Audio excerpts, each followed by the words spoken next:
and nobody's accepted it, and there's no evidence, and there's hope and people making connections. I don't believe that the geography fits the Book of Mormon description, not at all. And I don't buy all that manipulation. I never did. Even goes my problems with the limited geography go way back to when I was just a kid, barely off my mission. I saw it as an apologetic device that was transparently manipulative. I saw the seer stuff, the translation redefinition. Joe Smith's definition of translation was literal. That was his definition of translation. The Book of Mormon is the title page is a literal translation from the Book of Mormon. Mormonism with the Murph, where Larry Singh explores church history and the church's truth claims.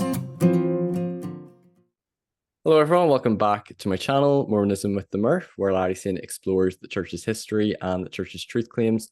And this is part 2, maybe part 3, because I might be splitting part 1 and part 2, but this is part 2 of my interview with historian and scholar and critic Dan Vogel.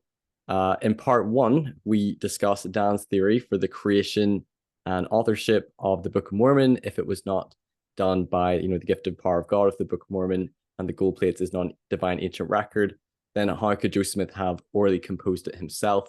We talked about Dan's theory for some of the motivations for creating the Book of Mormon, also maybe the mechanics of the dictation. We talked a little bit about that, and then some of the sources or influences like the King James Bible, Mound Builder myth, anti-Masonry, and what was the other one? Oh, Protestant sort of Methodist Christianity.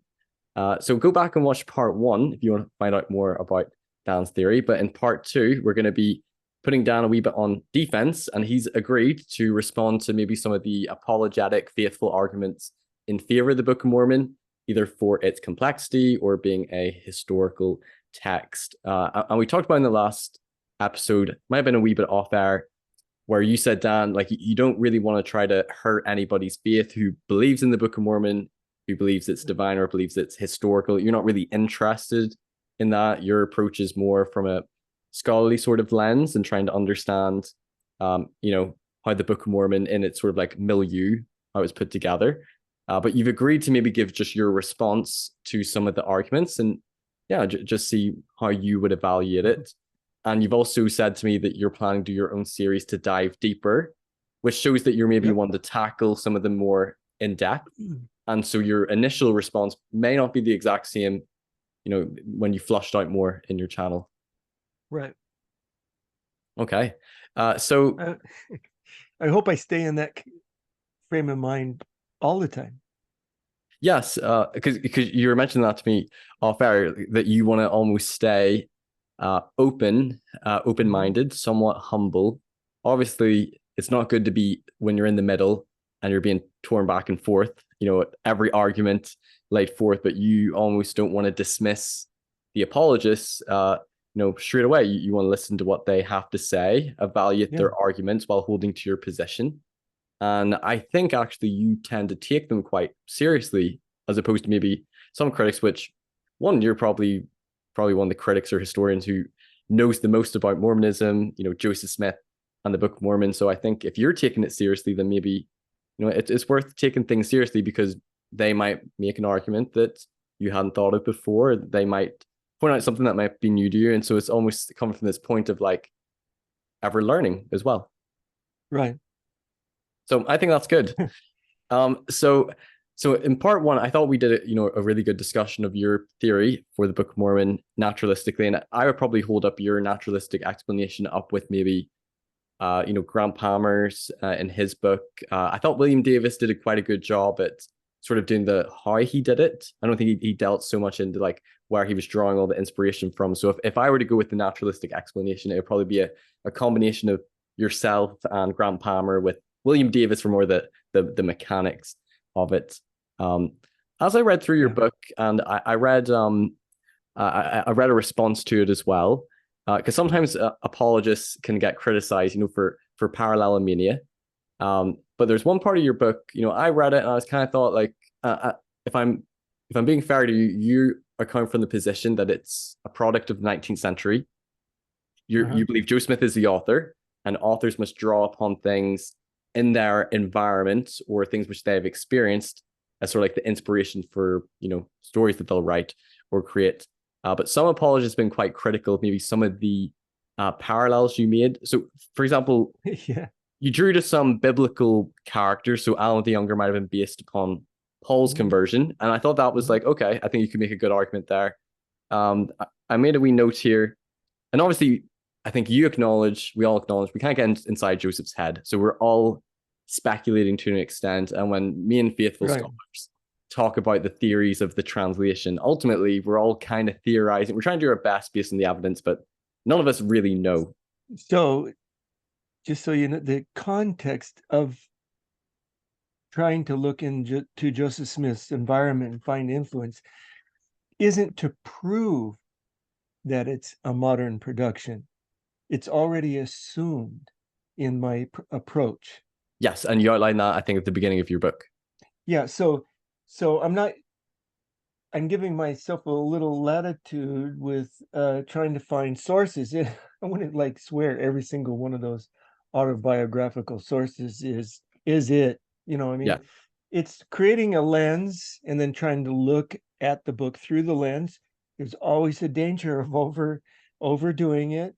I see everybody in various different fields overdoing parallels. Everybody has a tendency to do that because you don't know. But the idea is to create the lens, to look through the lens at the family history. Joseph Smith's autobiography, everything's autobiographical, everything in his environment, like Right. The mound builders and all that. But I mean, family history also is, I tried to do that. I think I was the first and maybe the only scholar that tried to look at it through that lens. Yes. I had to create the family dynamics first, figure out what the dynamics are, and Joseph Smith maybe being torn between his parents' two views of Christianity, and he's trying to make sense of it and solve family problems. So then after you create that lens and trying to look at it, so like I said, there's some that are really powerful, like the Lehi family, I believe, is a pretty powerful way to look at the Lehi story through the lens of the Smith family. Other ones might not, and they're just thrown out there in a way. Possibility, Right. Okay. And that was but my not to prove that it's a modern production through these parallels. sort of like a theory for maybe he could have been drawing upon this as a source of inspiration. Like a couple I know down was, so you talk about Joseph and maybe his sibling rivalries to Nephi and his brothers, Yeah. maybe. King Noah, I think you connected with Joseph Smith's father, who might have had, a drinking problem as well, and King Noah, Well, I argue that there's various in a emotional symbolism is what I'm looking for. Is Lehi has aspects of Joseph Smith Sr. that I suggest that Joseph Smith wanted to bring out more and defend the father as a patriarch in the family, and bring his family into unity and away from Lucy's trying to pull them into Presbyterianism, and to defend Joseph Smith Sr.'s dream visions. Right. And then I suggested also that the King Noah and the drinking part may have come out of Joseph Smith's experience with his own father, who, when he was blessing Hiram Smith in 1833, said that he had defended his father despite his being out of the way through wine. So Hiram stuck by his father despite having justification probably or not through being out of the way through wine, and is something that Joseph Smith Sr. was probably later embarrassed about, repented about, maybe even became a better person because of Mormonism. Right. So try to humanize the family instead Right. of Yeah. seeing them as this Perfect family. perfect, the perfect, Ozzy Inherit or whatever. You probably don't know that reference. Right. Not because of your age, because you're in Britain, but Ozzy Inherit, symbol of the perfect family. Everybody talks to each other perfectly and Aye. cordially, and it's just not any realism to it. But anyway, so that's one thing I want people to understand is that I'm not using it to prove. So You're you can't saying like go, oh, you can't prove the, whatever, and you start getting real defensive about some of my interpretations and treating them as evidence, and right. trying to become apologetic about it. And it's not intended that way. It's an interpretive biography. So There's a little bit of would you use the word speculation, or like you're just yeah, theorizing possibilities if it's not right. Some are historical text? so Where could you have been if you drawing from? believe the Book of Mormon's not history, where did the ideas come from? So it's assuming the Right. Book of Mormon is not history based on other evidence, like um, historical, archaeological, anachronism, all those kinds of other evidences I would use. I wouldn't use this to prove, oh, it came from the Right. 19th Because century. for example, None of whenever these I things. read Brant Gardner's book, his one on translation, because he has a book on the Book of Mormon as history, which we talked about before, but he sort of begins his Book of Mormon as translation book with almost with the assumption that it is historical. So he's working off with that sort of assumption. Mm-hmm. You're sort of doing the reverse. And like another one was, I think Joseph and Emma were renting on Isaac's property, or living on his property, and I think you compared that with Limhi or Alma and his people being in bondage to the Lamanites, I think, as well in the book. Okay. I can't remember it all because I wrote another biography and pushed all that information out of my brain. Well, But you can take my word for it. so And again, so some I think my point is, because I understand you're probably trying to say, okay, this is a possibility.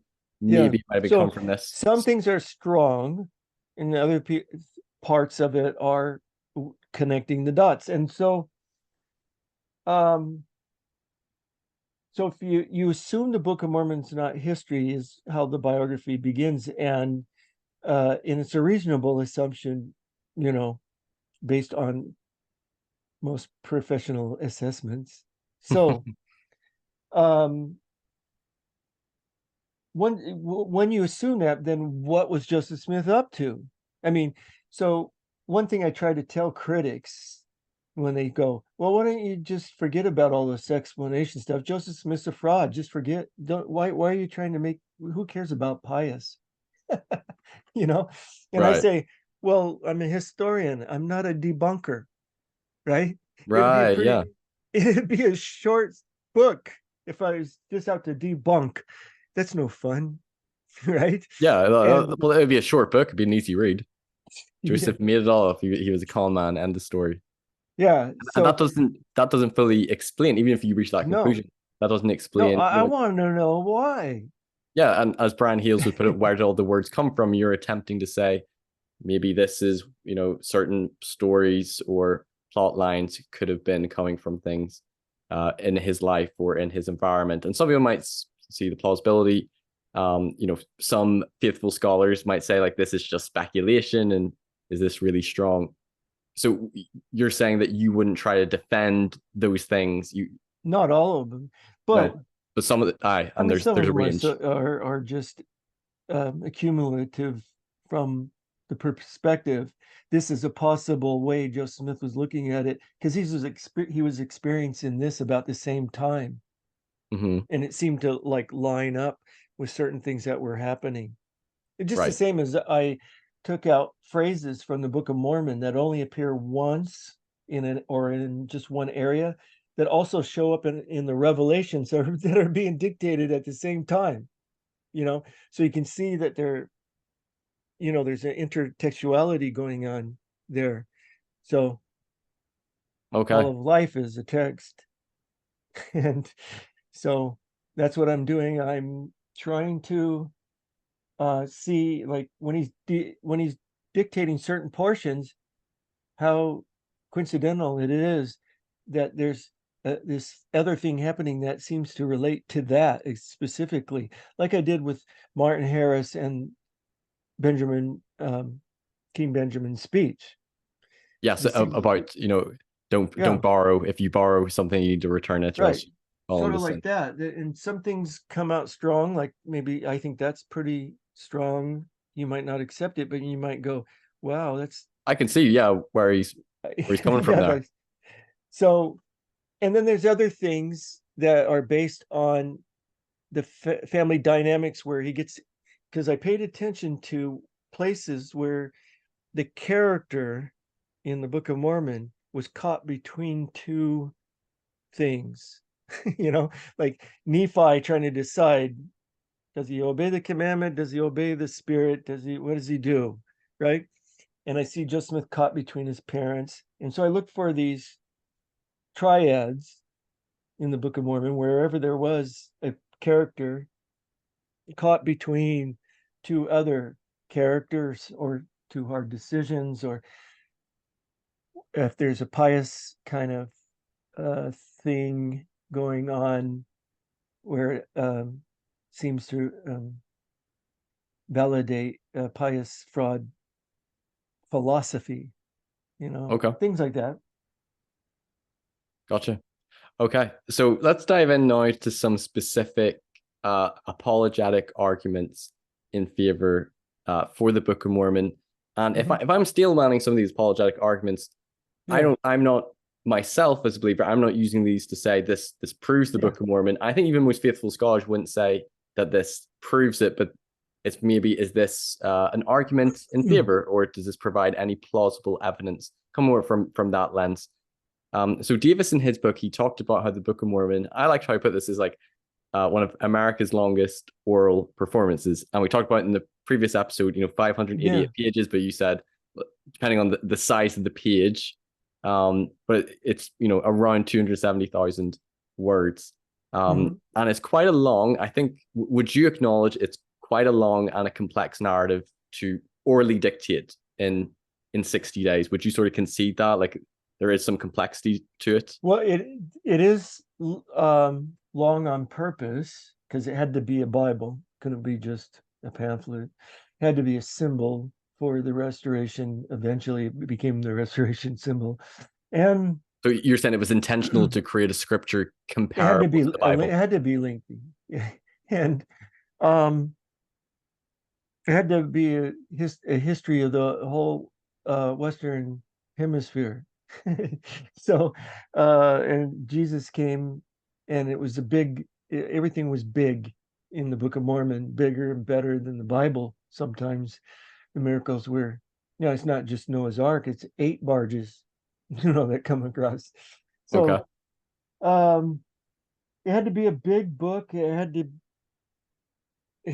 Smith probably had a lot of goals in mind. As time went on, it probably got more elaborate and crucial towards building a church, like with Moroni adding all the ordinance kind of things. And so uh, it's complex, but not as complex as some apologists try to make it sound, and exaggerate and make it seem like it's harder than it was by giving big numbers. Like 700,000 words. Who can relate to that number? Nobody.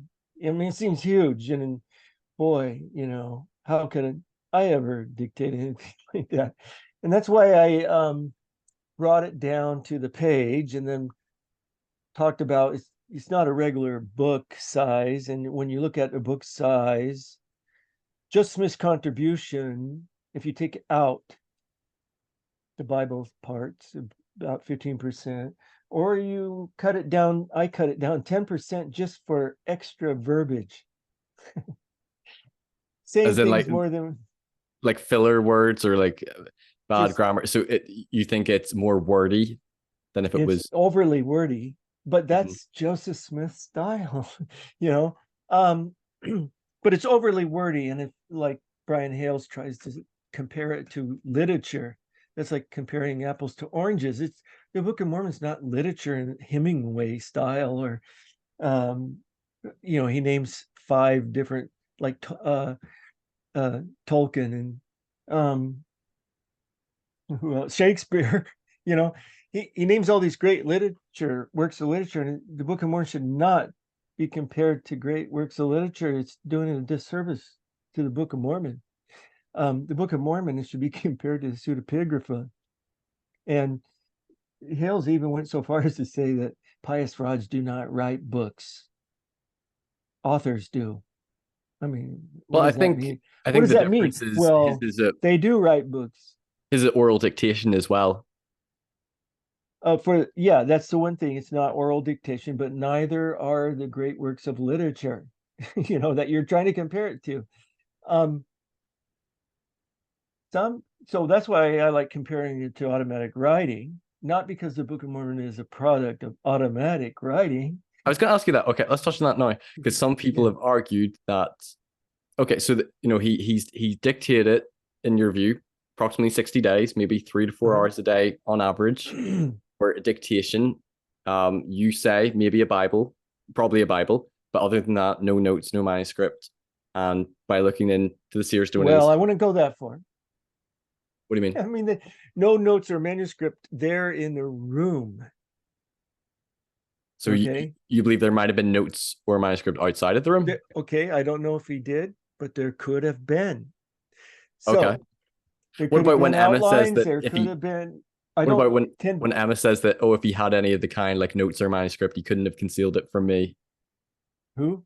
Oh, Emma. Emma. Okay, so I believe that's probably true. I don't know if Emma is overstating her ability, which a lot of people that end up getting fooled do. But like Martin Harris, he didn't think he could ever be fooled. I mean, he's too smart. He switched the stone, and you know, there's no way. And Joe Smith obviously knew the stone had been switched and played along. I mean, there's just no way.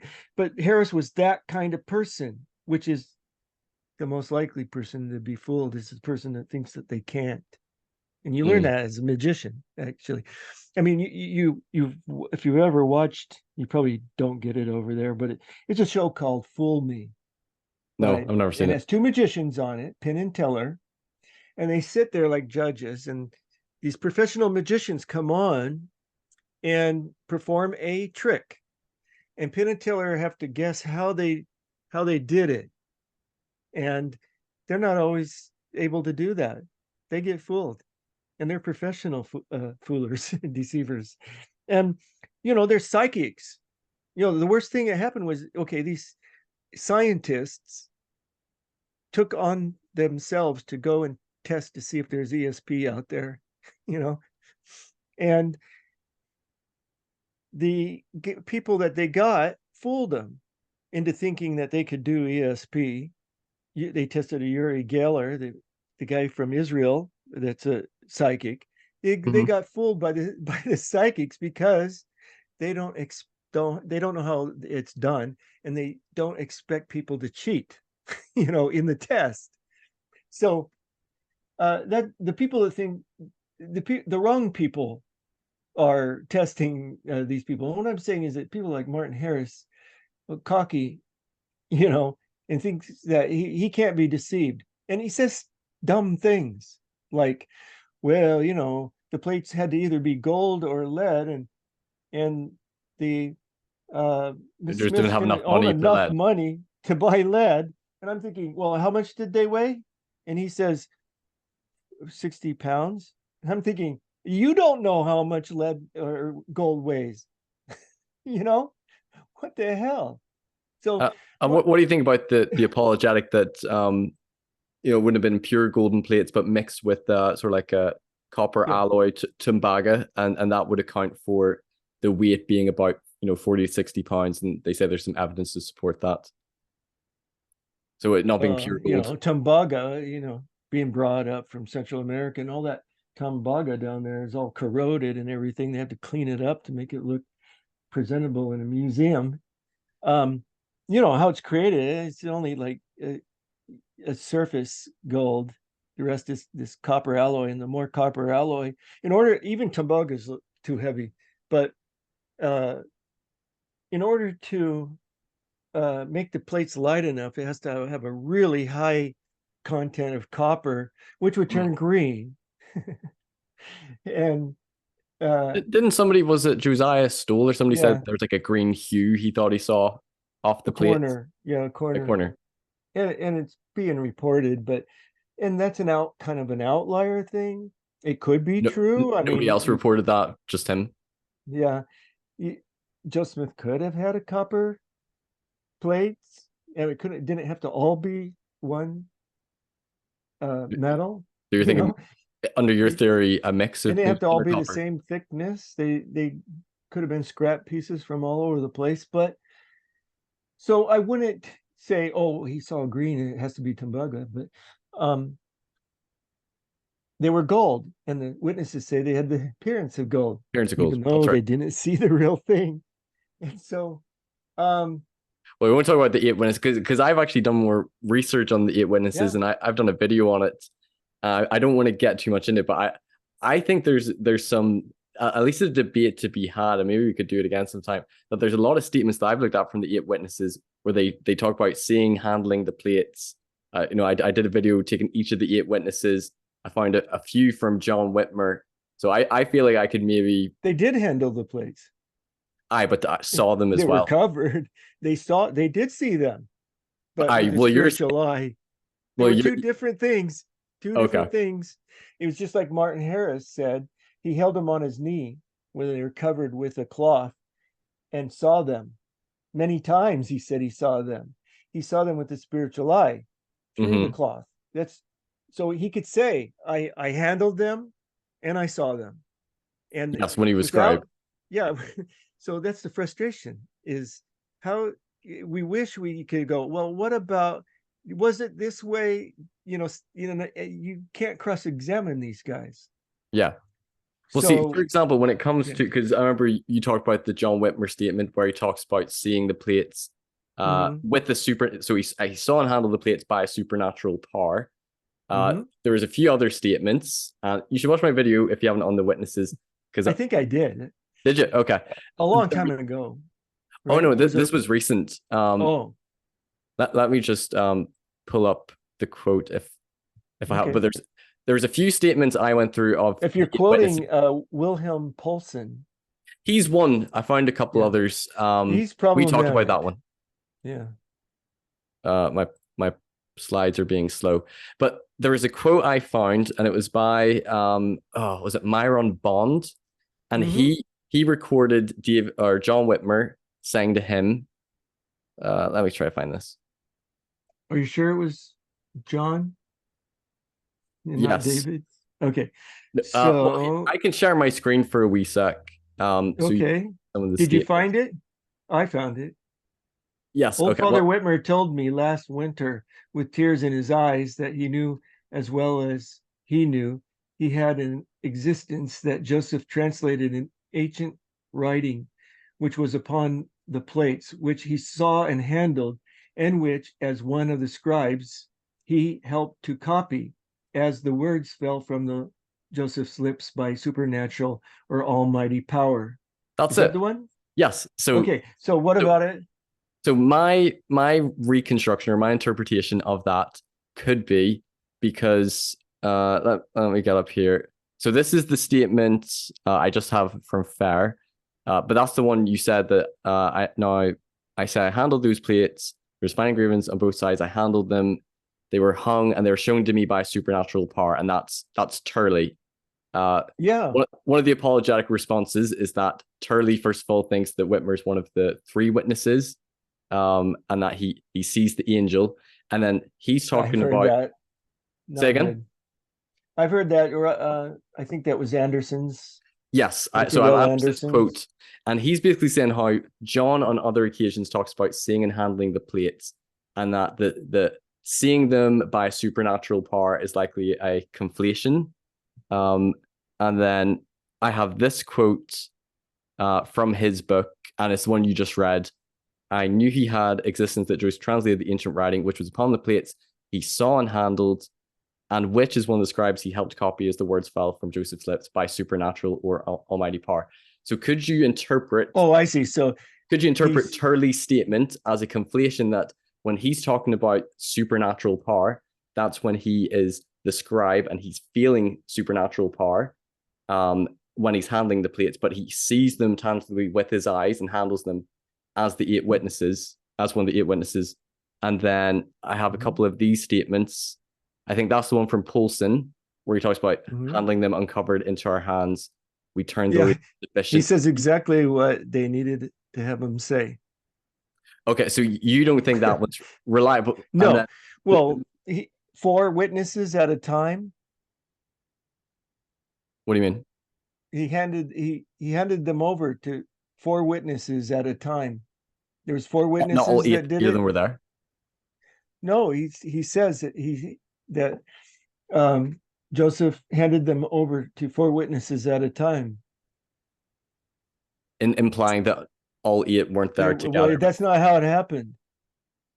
Okay, so you don't think that statement? What about this one? Let's see, Joshua. And he said it was in the Smith house. Mm-hmm. And David Whitmer was dead at the time when he published it. When he published David Whitmer's interview, when Paulson published David Whitmer's interview, David Whitmer complained that he was being misquoted all over the place. Okay, so you think Paulson's not a reliable source, and he's making it exactly. He wants to make it a physical thing. He's trying too hard to make the point that they were uncovered and all of that. Mm-hmm. Because there's other accounts, like Turley's account of quoting John Whitmer is in the History of the Church. Right. Volume 3. So everybody knows that John Whitmer, and this is published during John Whitmer's lifetime, and he could protest, but he never did. Everybody knows John Whitmer said he saw them by supernatural power. And this is Turley's got the statement from John Whitmer, and heard it in 1838 as the Mormons are leaving. And it was written down by Turley in 1845, I believe, in this memorandum with other things. And it was put into the History of the Church, and nobody questioned it. Turley thought it was true. Everybody that put it in thought it was true, Willard Richards and the rest, and the apostolic reviewers, and so when you get to Marion Bond, he's or Myron, sorry. Hi, Myron. 1878, right? 1878, and I forget the date of John Whitmer's with William Paulson's about the same time, right? I think it was about the same time. Yeah. So everybody knows this is a sensitive issue, though. But so he's saying he helped copy as the words fell from Joseph's lips by supernatural or almighty power. Well, Turley doesn't know this statement, and this statement isn't anything that's like repeatable in a way. He's just describing that Joseph Smith. The only way it would make sense is if Turley was influenced and conflating something he saw. So you don't think he could have said something similar to what he said to, was his name Myron Bond, and then Turley? Why would you think that? His is the earliest one.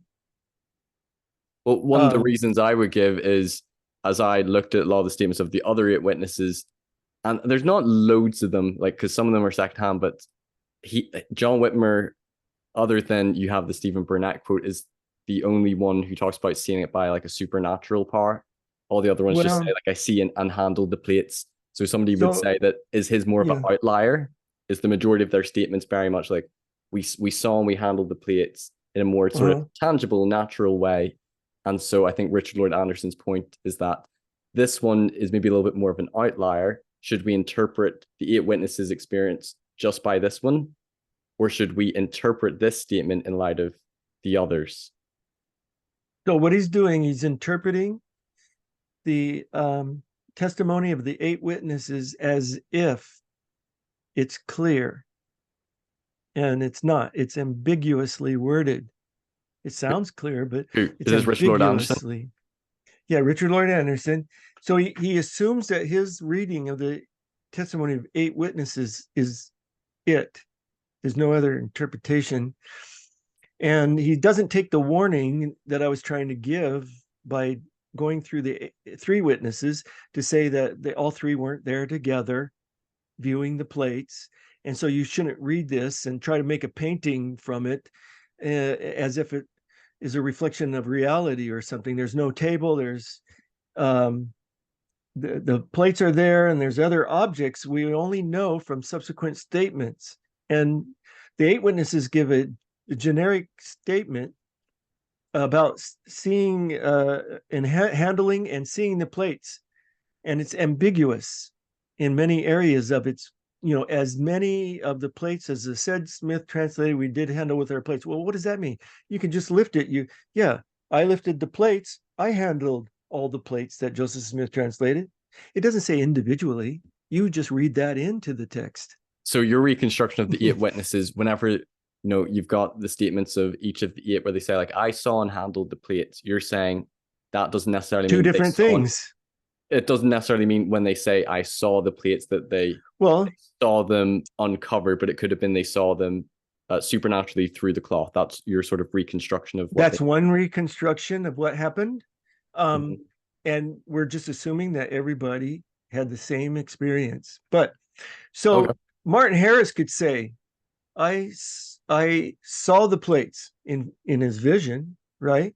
And I handled them. He didn't handle them in the vision. Some people try to read it that way, but he didn't handle the plates in the vision. No, I mean, David Whitmer made it clear that nobody touched anything, but he handled them on another occasion. Harris handled them on other occasions. Yes. Yeah, in the cloth. He said he held them on his knee, wrapped in a cloth, many times, and saw them as you see a city through a hill through the eye of the imagination. And this was like D&C 76, the 3 degrees of glory, where Joseph Smith and Sidney Rigdon see this vision through the eyes of their understanding. Yeah, so thank you. Okay. So it's sort of that kind of language, and to them that's real. Okay, I mean, you can't read, like, for us modern minds, we go, oh, it was just a vision. You know what I mean? Like, no, to them, it was just as real as anything is real. Okay. Yeah.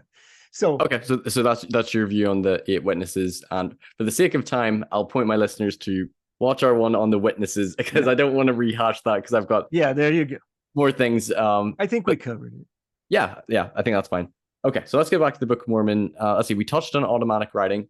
So some people have compared that Joseph using a seer stone is sort of like someone using like a Ouija board or another device to sort of, you go into like a trance, and then they sort of like, it just pours out, whether it's supernaturally or naturally, but this phenomena has occurred. I think Pearl Curran is someone Brian Hales documented in an article who did maybe something comparable.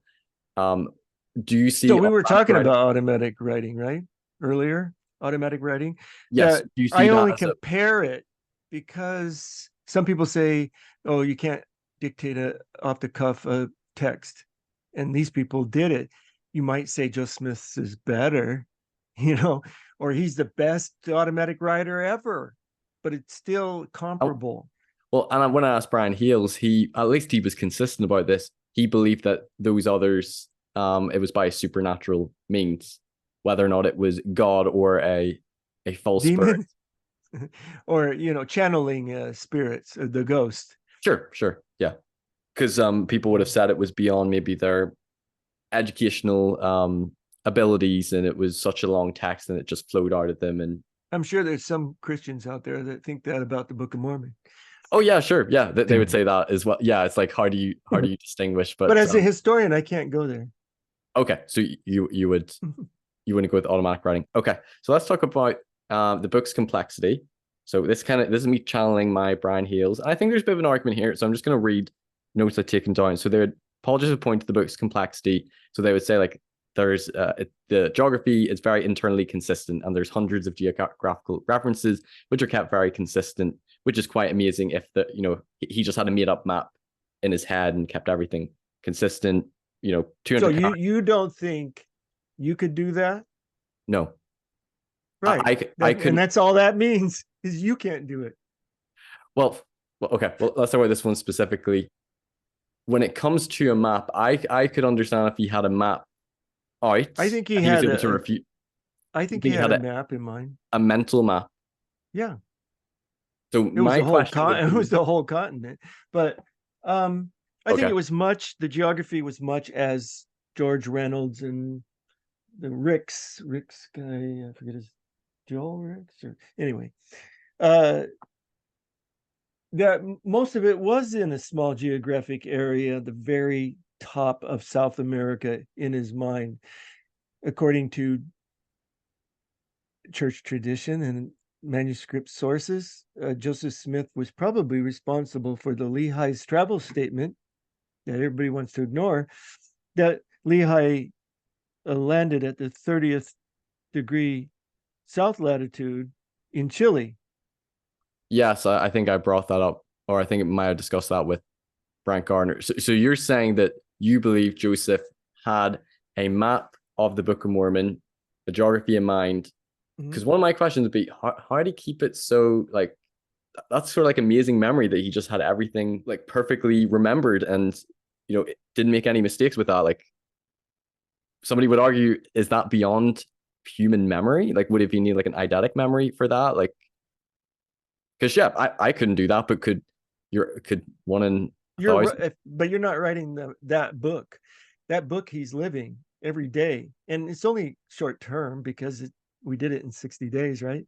So okay, right. So he doesn't have to remember for very long, but the hundreds and it's his baby, he is dictating every word of it. He can't remember what he says, and he has to have a reason to say it in the first place. He's worked it out already in his mind in the first place, so he follows that. He doesn't have to remember what he says. He's already worked it out in his mind. He might have thought about it before. But so he lands in Chile, and then they go northward and start. That's the land of the inheritance, where the Lamanites end up. But then they go northward, and the Nephites inhabit the land of Zarahemla to the north, and the Lamanites, the land of Nephi, to the south. Mm-hmm. Kind of ironic, huh? But they are at the top part, just below the narrow neck, and it's not a large area because it gets smaller in South America. And then the Isthmus of Panama, it kind of goes east and west, all the way up to the Isthmus of Tehuantepec, east and west. And that's a problem with Tehuantepec. They don't have a neck, really. It's not a good neck. It's there's a wee bit of a neck. They have to play with it. They have to play with it and make the narrow pass a ridge of earth, that gets flooded on both sides, because the Book of Mormon says that they passed through the neck of land, and there was a sea on the east and on the west. Yeah. The sea west and the sea east. Mm-hmm. Yeah. And those marshes, the lagoons or whatever, on both sides of this narrow ridge become the seas. But, to me, that's all manipulating the text to make it fit Mesoamerica. Okay. You're no longer trying to find Mesoamerica in the Book of Mormon. You're now finding the Book of Mormon in Mesoamerica, the opposite of what. So could we be able to bracket Mesoamerica for a later question? Okay. Let me just finish with complexity. You may not be able to respond to each one, but you brought up geography. Yes. And how could he remember all of those names and stuff? And there isn't too many names that actually have. I mean, it says Zarahemla is in the heart of the land, And so you kind of situate it in the center of wherever it was in the land southward. But most of the land southward is surrounded by water. There's this narrow neck of land. And when you go through Panama and Darien, it's the only place, only neck of land around, that's obvious anyway, that you could draw a line from the east to the West Sea. And east to the West Sea, any other line is going to go north to south. Right where the neck connects is this narrow passage. And where Panama connects to South America, there's this bay on the east side that allows you to draw this line. And that's exactly where they drew the line when they drew maps in those days. Right there, east to west, and not touching the East Sea either. From the east to the West Sea. It doesn't say East Sea to the West Sea. It just says east to the west, but it's bisecting the sea on the east and the sea on the west. So that's the only place it really fits. It just is absurd, you know. So this is your new hemispheric geography. But the Dan Vogel geography model. Not mine. This is the way that people read the book. This is not mine. I'm just defending the first readers. Right, who would have saw it more as hemispheric. Okay, we'll touch on that when we met. So okay, so going back to Book of Mormon complexity, so they would say, I think you'd acknowledge that geography is at least internally consistent. There's not too much to keep straight, actually. It's when you talk about how many did Hale say? 140 geographic names or something like that. Most of them, you only know that they're in the greater land of Nephi or the greater land of Zarahemla or the greater land of desolation. There's no pinpointing any of this stuff. Okay. So things like 200 name characters, got your plot lines, lots of sermons, multiple migrations. So you got, Lehi and his family, Jaredites, genealogies, different record keepers. You got a complex, I suppose is subjective, but you got a currency system as well. And it's keeping all. It's only really mentioned once, Fair enough. Yeah. Just like the 12 disciples, those names are, except for Nephi, all those names are original to that one passage of scripture. In 3rd Nephi, the names of the 12 disciples, they're all brand new, come out of nowhere, and they're never mentioned again. So it doesn't take a great memory. Most of these geographic names, most of the names of the people, some of the unique names like Liahona, you never had to really remember that one. Or well, I think Liahona actually, I remember a companion told me this on my mission. And I was like, I had to fact check this. I was like, what? But he told me the name Liahona doesn't show up until Alma. It doesn't actually show up in 1st Nephi. And I was like, what? No way. But he was actually right. Once. And so the same thing with names of people. Most of them are one-timers. Or they appear in a group in a chapter, while the story is being told, and then they're gone. Okay, so let me give you and this isn't a catch out, but this is one that I heard as an argument, which I actually thought, hey, this is actually quite a good argument, and this would actually, his memory would have to be really good for this. That at the beginning of Ether, it lists like 30, Jaredite kings, and it talks about maybe not every single one, but a lot of them in sort of like reverse chronological order to how they're listed. And that, to me, I was like, unless he was looking at the manuscript or unless he had a photographic memory. Okay, well, I'm curious. Why not? Why how could he have remembered each of those in reverse order? Table, glancing over at it. Nobody would suspect anything. Who would care if he looked over there? Well, and he's following. Do you not think like the witnesses would have, if he was peeking? They're not always looking. They didn't stay there for the whole day. Even only the scribe did. And who we have these paintings and pictures or whatever, nothing else is on the table. It's a perfectly clean table, and Oliver Cowdery or Martin Harris is sitting on the other side writing. I mean, who knows what the situation's going on? And from studying psychics, I know there's a lot of stuff going on that people don't testify of later, because they're not going to tell you everything. They're not painting a picture of what's going on at all. Okay, so you're saying the story. And so you're saying he could have maybe had a peek without them noticing. Do you believe that he could have done that without looking at the manuscript? Or do you think that would go beyond probably his memory?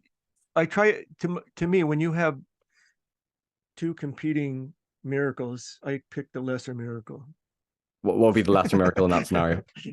Anyway, so the lesser miracle being he probably was able to natural versus supernatural. It's Dan, hard. where's your faith? It's really hard for him to achieve that. Yeah.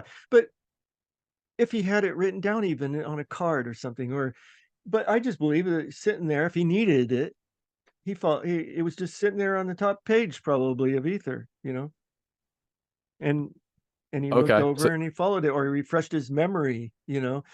Nobody is controlling him saying, hey, don't look at that. um of course, Emma said he would start after breaks right where he left off without reading the manuscript, yeah. but you have to remember it's the last 116 pages, so we don't know if he screwed up. So Okay, so we don't know that if he was looking at the manuscript, but we also don't know that he was doing that because under right, well, witnesses. true, but I think everybody's trying to read these witness statements and keep them very sanitized, as this is exactly how he did it. No looking up out of the hat, no nothing. So there's a Another, lot of real life going on, yeah. around him. People are walking in the room, out of the room, and there's lots of things that are situational that we don't know or see. So to assume that he never looked at that manuscript ever. And the problem too is, I guarantee you, every night after Joseph Smith dictated, they read it to the family. The family sat around reading what was translated. You know, they just had to. What are they going to do at night? Stare at each other? No, they're going to want what it was dictated. And they want to talk about this. They're all obsessed about it. And so there is it's an ongoing thing. Joseph Smith's in total control when he stops and starts. He can read the manuscript, because he's just like anyone else, curious. He's reading it, looking at it, make sure it's all done right. There was no mess And ups or anything. And here we okay, go. so you're saying possibility of maybe he might have been referring back to the manuscript. Okay, would I you? wouldn't assume that he couldn't, Okay, that, he can't look, who made that rule? Emma said, like I said, he stopped and started after meals, but that might be true. And the one reason how he could do that was he would stop in a place that didn't require any memory at all. Because when you go through Mosiah, right, through Third Nephi, it's year by year by year, agnosium or whatever. It's, in this year this happened, in this year this happened, and sometimes it reflected back, but not terribly far. And then he worked his way through year by year. Sometimes he did groups of years, but he went year by year by year. And that's how he would could you? keep. Sorry, would you Go ahead. acknowledge that there is some complexity, but you don't see it Yes. as it's too complex beyond No. Joseph's natural capabilities, and you hypothesize? How can you say that? How can you say, oh, he can't do that? That's a subjective judgment. You can't do that. Maybe I can't do that. No one's ever tried. It's And like, then what would you say to those some of the witnesses, for example, Emma saying that Joseph can neither write nor dictate a coherent letter, let alone dictate a book like the Book of Mormon, and a lot of the witnesses who were faithful, but they didn't believe that Joseph Smith naturally could have done it. A lot of people referred to him as maybe ignorant, not the most well educated. Not that he was stupid, not that he was just a country yokel, but it seemed like it was way beyond him. Like Brian Hales would say, there seemed to be a gap between Book of Mormon we have and Joseph's natural skills. yeah. What would be your response to that? So Brian Hale's gap is fake. Okay. On one side, the Book of Mormon is like, on his graph is like way up here in literary skill and oratory skill. And Joseph Smith over here on the other side of this gap is really low on literary skill and oratory skill. He wasn't a great public speaker. He couldn't write on a literary level of Steinbeck, but the Book of Mormon is not that. The Book of Mormon is not literary, and it doesn't take oratory, public speaking skill to dictate it.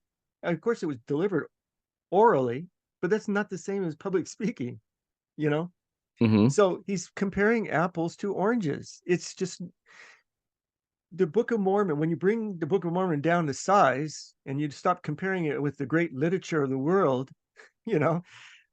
when you bring it down to size, it is the size of Joseph Smith. When you don't make Joseph Smith so stupid that he can't dictate a coherent letter, which is not true, then Joseph Smith's abilities come up to the level where you need him to be. And more people are recognizing, like I read before, that it's in Joseph Smith's language. It's at his level. If it were great literature, you wouldn't have all that bad grammar in it. And Mm-hmm. some of the stories are absolutely, I mean, it's silly, but it's only silly on the level of Noah's Ark or Noah's, Jonah and the whale, stories. So they're miracle stories. Miracle stories are silly Yeah, there's a lot of anyway. miracle stories in there. Right. No, I So would agree with you when it comes to the they're not statements great about. literature. It's not great literature. Okay. There are eloquent You would compare it parts. though to the Bible, like some of the scriptural stories Yeah, of the well, Bible, right. And that's what people do. It should be compared to the Bible or the other religious pseudepigraphic text. writings, not Hemingway, And what I not would say as Shakespeare. well, Come on. where I would agree with you is because I have a recent or an upcoming video, and I think Joe Smith could write a decent letter. I don't Well, know if he those was two super well letters educated, but prove he could. yeah, I looked at the one written to Oliver Cowdery, I think 1829, 1830. So But it so appears to me they're maybe Emma trying thought to, she was smarter, yeah. and she couldn't write anything like what Joseph Smith wrote in actuality. I mean, she could not write the letters that Joseph Smith dictated in Liberty Jail. No way. Okay. No way. Nobody can. That's what I tell the polygamy deniers.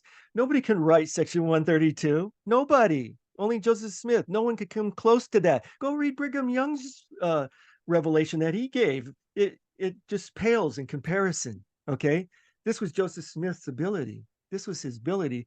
And that's why people believed he was performing a miracle. Okay. And I would agree with you that I think they're maybe trying to dumb down Joseph's Yeah. abilities. I think he could write a coherent, letter. I think he probably was more familiar with the Bible than what they say, because he even talks about it in his own in his own first vision accounts in his history that he searched it diligently. But they're still saying that they feel like it was again and again, you might argue this is subjective, but this seems such a long, coherent text, and it's quite complex for it to just come from a 23-year-old farm boy with no prior authorship experience. Maybe you could argue that he had, rehearsed telling stories. But it is different to him writing because it's an oral dictation, so you can't compare it. But does it being an oral dictation where he is just speaking into a stone in a hat in 60 days, is that not tougher than him writing it? Would you see that a Oh creative yeah. work So as more yeah, challenging or not? yeah. Well, he couldn't write it. Okay. It's not his style of things. It's not his style to plagiarize other books or read them extensively and study them. He wasn't, that's not his personality at all. He's a poet. He feels it first, right? And then dictates it. So he is not intellectual only. He's smart, a native intelligence, but he is good with words, okay, not writing. Because in the Book of Mormon, the authors complain that they are not good at writing, that they could convey the spirit of their message better if they could speak them. And that's exactly Joseph Smith, that he wants to speak them. He has to speak them because every charismatic leader has a control of the language to some extent. Charisma is the power of persuasion. Okay. It doesn't come through writing, it comes through speaking. And he was totally confident in that area. And he spoke when he was money digger, and he convinced people he had the gift. That Okay. was part of his talent. So he was more comfortable dictating, and he was slower. So he wasn't a great orator like Sigmund Rigdon. He was more awkward speaker. Yet these are witnesses that Hales won't quote. Like Parley P. Pratt, he had a native eloquence. Okay. He could talk to people for hours and people would be hanging on his words. Even a non-Mormon attorney, if Joseph Smith said that he was an awkward speaker, but vehement in his delivery. And he talked about Joseph Smith being wordy and not coming directly to the point. And that's exactly what you see in the Book of Mormon. And so I see no one else could write the Book of Mormon but Joseph Smith. I'm saying, what do you mean Joseph Smith couldn't write the Book of Mormon? He's the only guy who could, Right. So no one else. you see his fingerprints on it. And we can talk about Yeah. this maybe towards the end, but I would agree with you. I see Joseph Smith, his language, his vocabulary, his vernacular in the Book of Mormon. I think that the argument is this because he's the author, or is this because he's got a role as a translator? But we'll talk about that maybe a little bit. So you would acknowledge there's some complexity to the book. You wouldn't say that it's too complex to be beyond. Would you say the complexity is harder to retain everything straight in his head with an oral dictation, or would you say no, because he could have still referred to the manuscript maybe after, so he didn't have to just retain everything in his head? Well, if he didn't, he wouldn't have said it. So he's drawing on parts of the story he remembered. So he couldn't draw on any that he couldn't remember. And I don't understand why people are saying, well, if he was writing it himself, he would make mistakes. He has to make mistakes. You can't prove that he wrote it unless he made mistakes. If he couldn't remember something, let's say like Benjamin to Mosiah in the Book of Ether, that he seems to have gotten wrong and corrected later. So there are those types of things. I mean, you're insisting that the Book of Mormon have something, and because it doesn't have something in it, there's no way he could do it. So his memory is as good as he needed it to be, to dictate the Book of Mormon. If he didn't remember something and couldn't refer back, he might look, but he just probably wouldn't dictate anything like that. And you're not going, well, where in this chapter he should have referred back to this thing and he didn't. I mean, that kind of thinking to me is just like backwards. It's presumptuous in a way to think that this is the way it had to be. Because the thing I've heard Brian, I think he said in our interview that he would say that, what skills did Joseph Smith have to compose the Book of Mormon? And then he would say, critics would say, and he would say it's like circular reasoning. Yeah. Whatever skills he needed he had the skills to compose the Book of Mormon. And he's sort of arguing, but did he have those skills? And he's saying that critics would just say, well, obviously he did, because we have the Book of Mormon. So what I do is go on. It's just like the Spalding thing in a way. Spalding, people say, oh, Sidney Rigdon wrote it, and say, why? Joseph Smith didn't need Sidney Rigdon. He could do it himself. Why would he need Sidney Rigdon to write the Book of Mormon? Because he goes right on and dictates these elaborate revelations as well that have all sorts of intricate chiastic structures and other kinds of poetic structures in them. He goes right on. He doesn't even need Sidney Rigdon. If he needed Sidney Rigdon to write the Book of Mormon, he couldn't dictate these revelations, I guarantee you. And so that's all the Book of Mormon is a bunch of these revelations strung together in a historical narrative, Anyway, so he couldn't make up all those names in the Book of Mormon, 188 unique names, and I'm saying, well, he created an alphabet and grammar of the Egyptian language in mere months, and it has quite a lot of unique names. And I link it to the gift of tongues, where you make up language that makes no sense on the spot.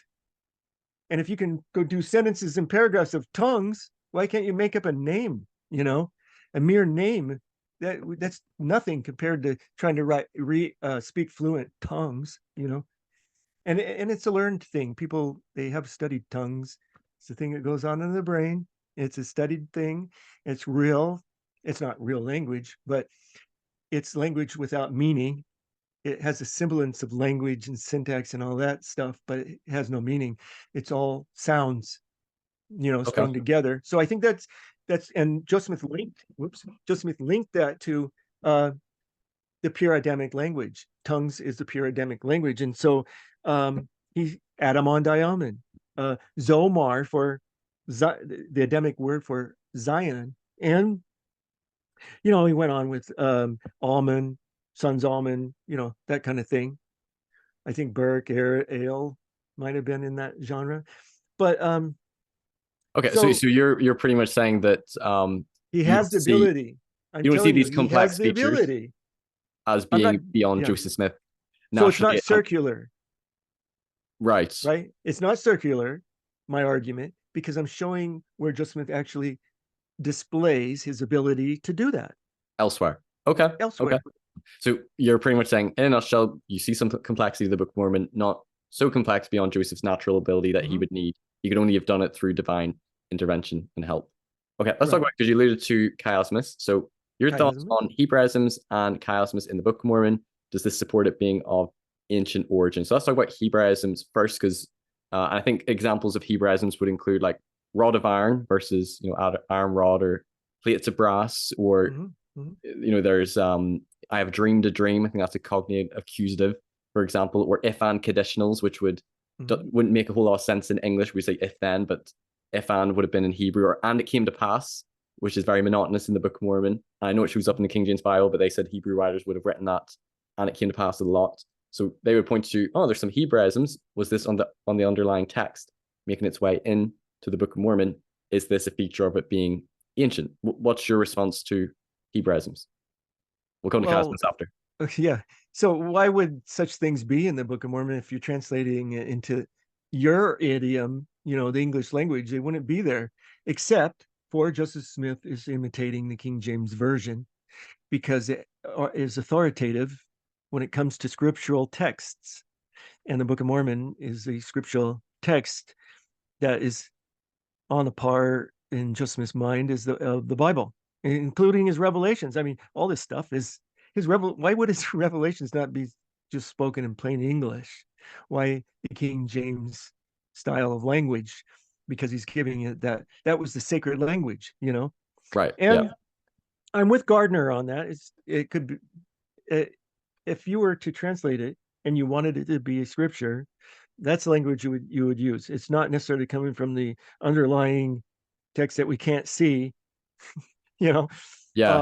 That was one thing I actually did appreciate about his theory on the translation, that and we talked about this, like, for a faithful scholar, he doesn't just try to grab any evidence and say this supports it. Doesn't align with his theory of it being a functional translation, and it's pointing to Hebraisms being in the ancient text is sort of indistinguishable from him just imitating the King James Bible, and that would be true even if it were a translation.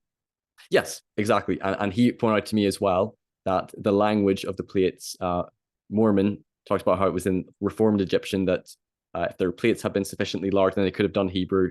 So would there really been any Hebrew on the plates? It might appear not then if it was Reformed It depends Egyptian. on how you read First Nephi. First the Nephi language of my father. Yes, mingled with the manner of the Egyptians or whatever. So could have Hebrew made its way on? So, but you're saying that Hebraisms is Joseph Smith imitating so King James Bible. Why does it say, and this goes back to the Indians and mound builder myth, actually. Why does it say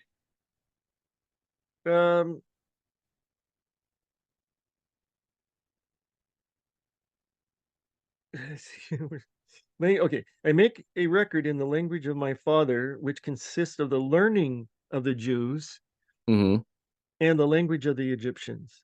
So interesting, it doesn't say language of the Jews. Interesting how it says learning of the Jews. Learning of the Jews. So in the 10 tribe theory, or the Hebrew hypothesis of Indian origins, for the evidence for that, they would pull out parallel columns with Indian words on one side, spoken, because the Indians didn't have writing, spoken, and Hebrew words on the other side. And they would make these comparisons. Look at the Hebrew is similar to the Indian language. This is what's left of their 10 tribal origin. And so it was their spoken language was always compared to Hebrew. Okay.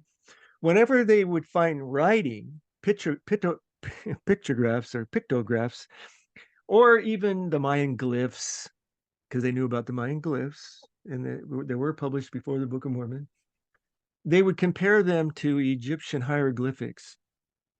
So you have them speaking Hebrew, but writing Egyptian, just like Nephi says.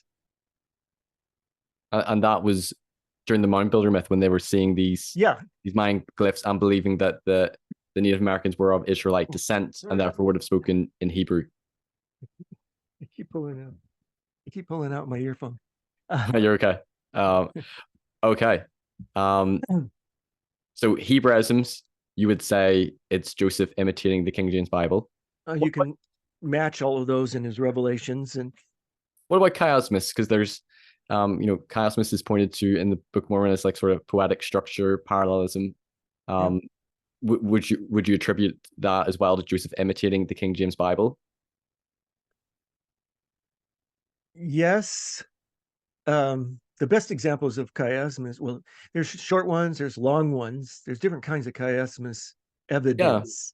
So nobody knows what chiasmus meant to the ancient people because they never described this technique in any writing that that we have found in their writings. And so the scholars are trying to figure out the intention behind it.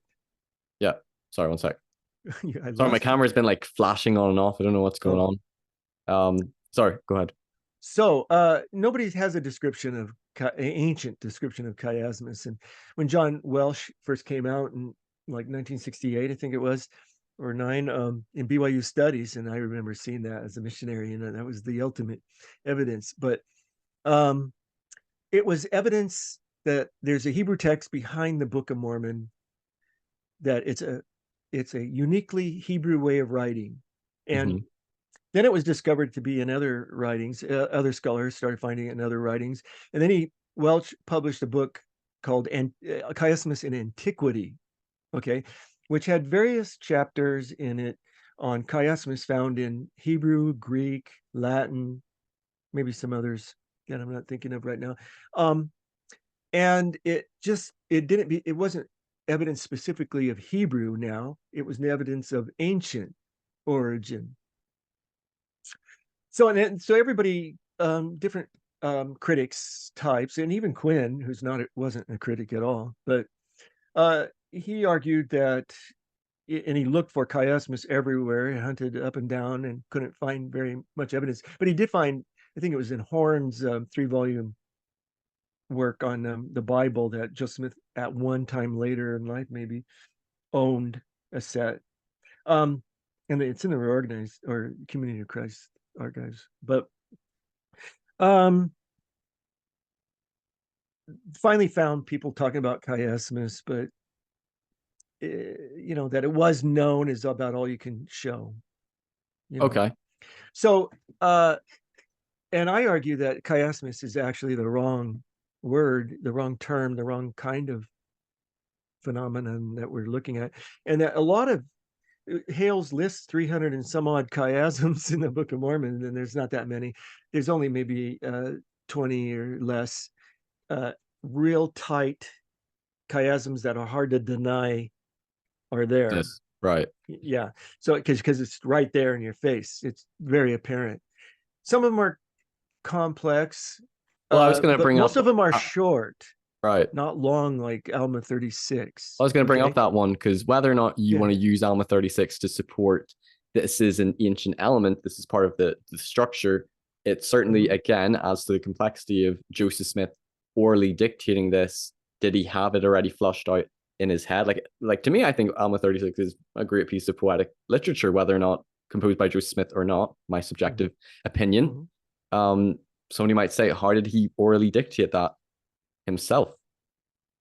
What would your response be? Okay, so the assumption is that the chiasm is there, okay, and it's so spread out and heavily manipulated by the scholars to get the chiasm and edited, and it's imbalanced and all sorts of things are wrong with it, that it becomes weaker evidence for intentionality of being in the form that they say they find there by their editing.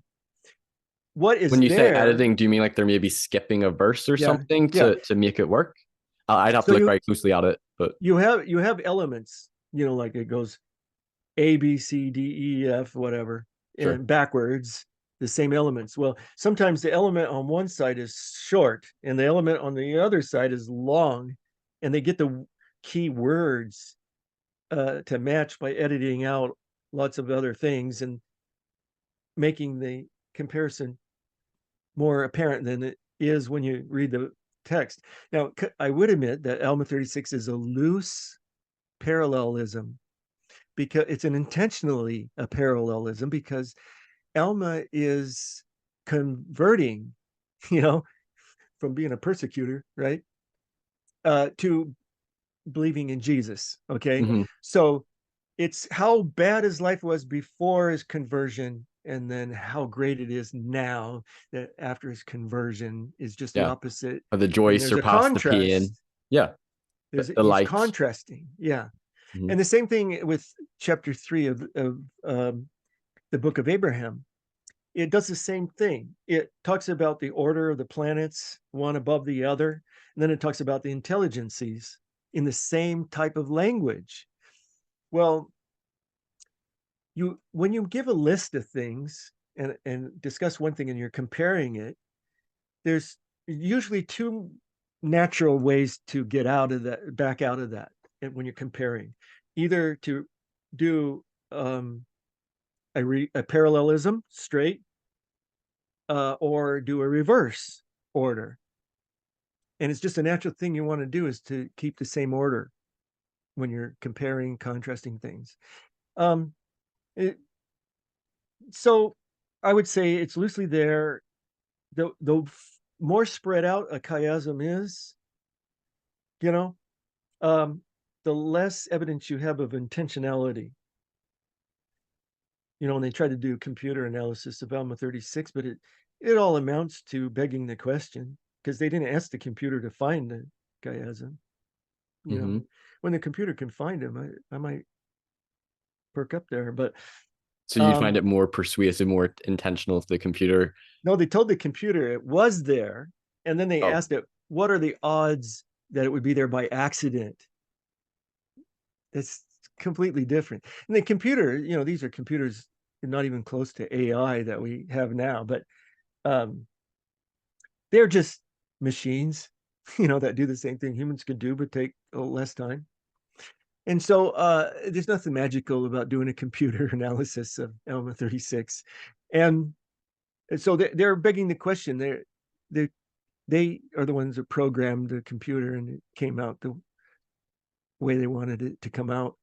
It doesn't prove that there, it was intentional, like I said, but very, very loosely was this intentional. Edwards? Were they the ones that did Yeah, the? the Okay, yeah, because I father and son, I think. right, yeah, because I Um, have their quote on one of my mhm. slides, and it was like statistical analysis of the probability of whether a given chiastic structure was intentional or accidental concludes the likelihood is high that chiastic structure appeared by design in the Pentateuch and the Book of Mormon, but they say not for the D&C and Book of Abraham. But you would Yeah. disagree with their conclusion.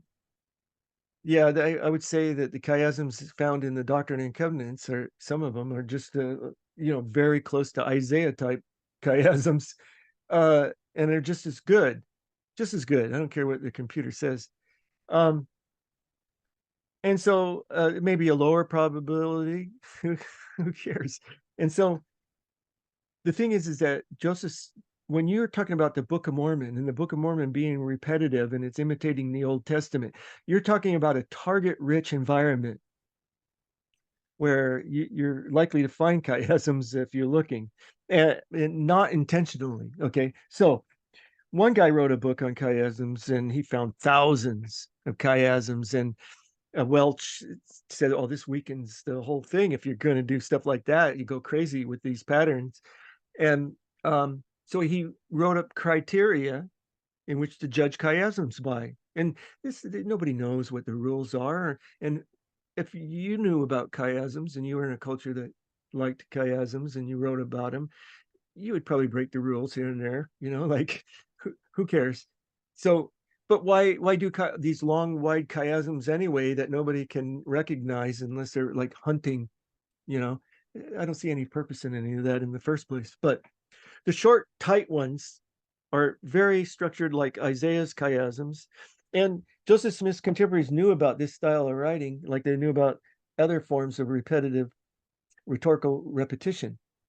So chiasmus, and it was known in Joseph Smith's day as anti-metaboly. Okay, anti-metaboly. I've not heard of that. Um, you have? I haven't. Oh, Anti-metaboly.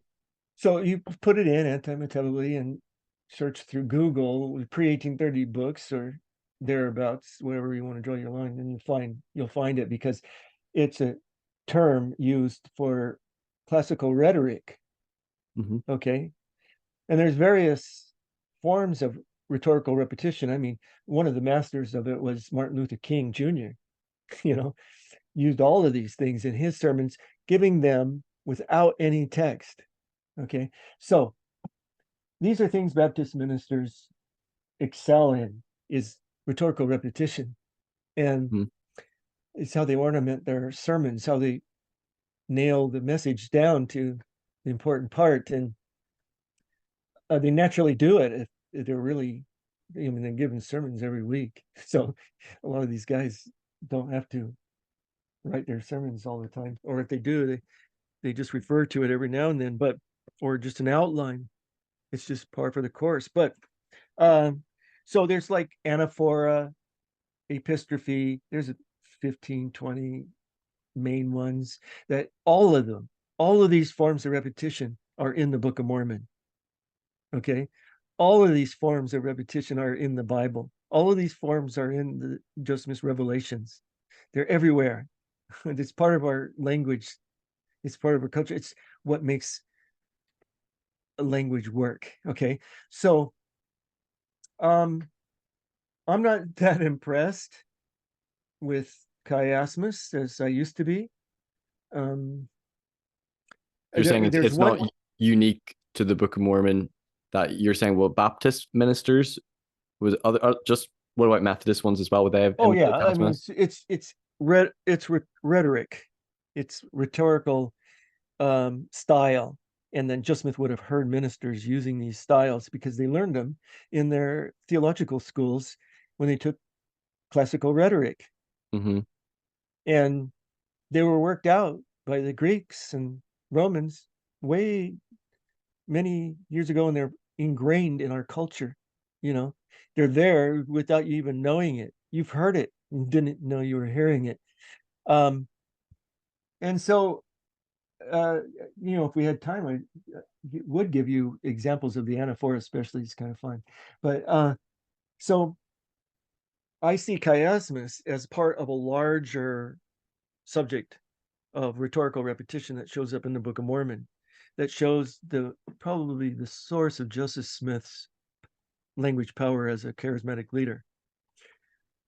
If we had transcriptions of his sermons, especially his early sermons, we would know a lot more than we do now. Now we don't have any. There are no. That would be really interesting to have, so we could compare. It would. There are no word verbatim text of Joseph Smith's sermons. And he Mhm. could have had shorthand transcriptions of some of his sermons in Nauvoo, but he doesn't. He had instead 5 different scribes writing longhand, you know. And then George A. Smith later in Utah amalgamated them, and he was, I tell you, I looked at every one of these, and it was very clever how they weave these words in together, and they're from one scribe to another to make sense, and it comes out really quite nicely. It sounds like somebody preaching, and I guess that was the reason behind, or the effect that they wanted when they did this technique. But um, so when you say 300 and some odd chiasms, I know that most of them aren't really there in the text to be found. They are created by very creative um, analysts, Okay. and I think they would just show up. Um, it's not hard. It's not Particularly some hard of the to. smaller chiasms. You would acknowledge that some of the longer ones are a bit more complex, but not necessarily showing that this is an ancient element. And you would say that he would have heard maybe ministers at sermons dictating chiasms, Yeah, and it is here's maybe one. trying to imitate. Here's one. DNC 1916 to 18. For behold, I, God, has suffered these things for all, that they might not suffer if they would repent. But if they would not repent, they must suffer, even as I. which suffering caused myself, even God, so we're back to God, the greatest of all, to tremble. So Okay, that's the they're there Chiasmus. to be found. That's in D&C 19. And Richard Shipp, and I've heard Welsh and others try to downgrade Richard Shipp's examples. But he wrote a whole thesis, master's thesis at BYU on this repetition in the Doctrine and Covenants. And he found all sorts of different shapes and organizations for the text. Okay. All right. So let's Anyway, move away from Chiasmus. okay. Let's move towards history or geography. So faithful scholars or apologists would point to Old World geography and the convergences or the parallels between Lehi's travel through the Arabian desert matching quite well with the text of the Book of Mormon. So them going on the incense trail, naming all these places. They come to a place which was called Nahom. They bury Ishmael there, and they found in Yemen a burial site, an inscription that says NHM. There's no vowels in the Semitic script, so we can't know for certain, but Nahom could fit. And I believe Nahom in Hebrew means to mourn. So it's in the right location. Also, Neil Rapley put out an article that they found the name Ishmael there, but there's no way to determine if it's the right Ishmael. But it seems to match, and then they It's the travel. most popular name in Arabia, by the way.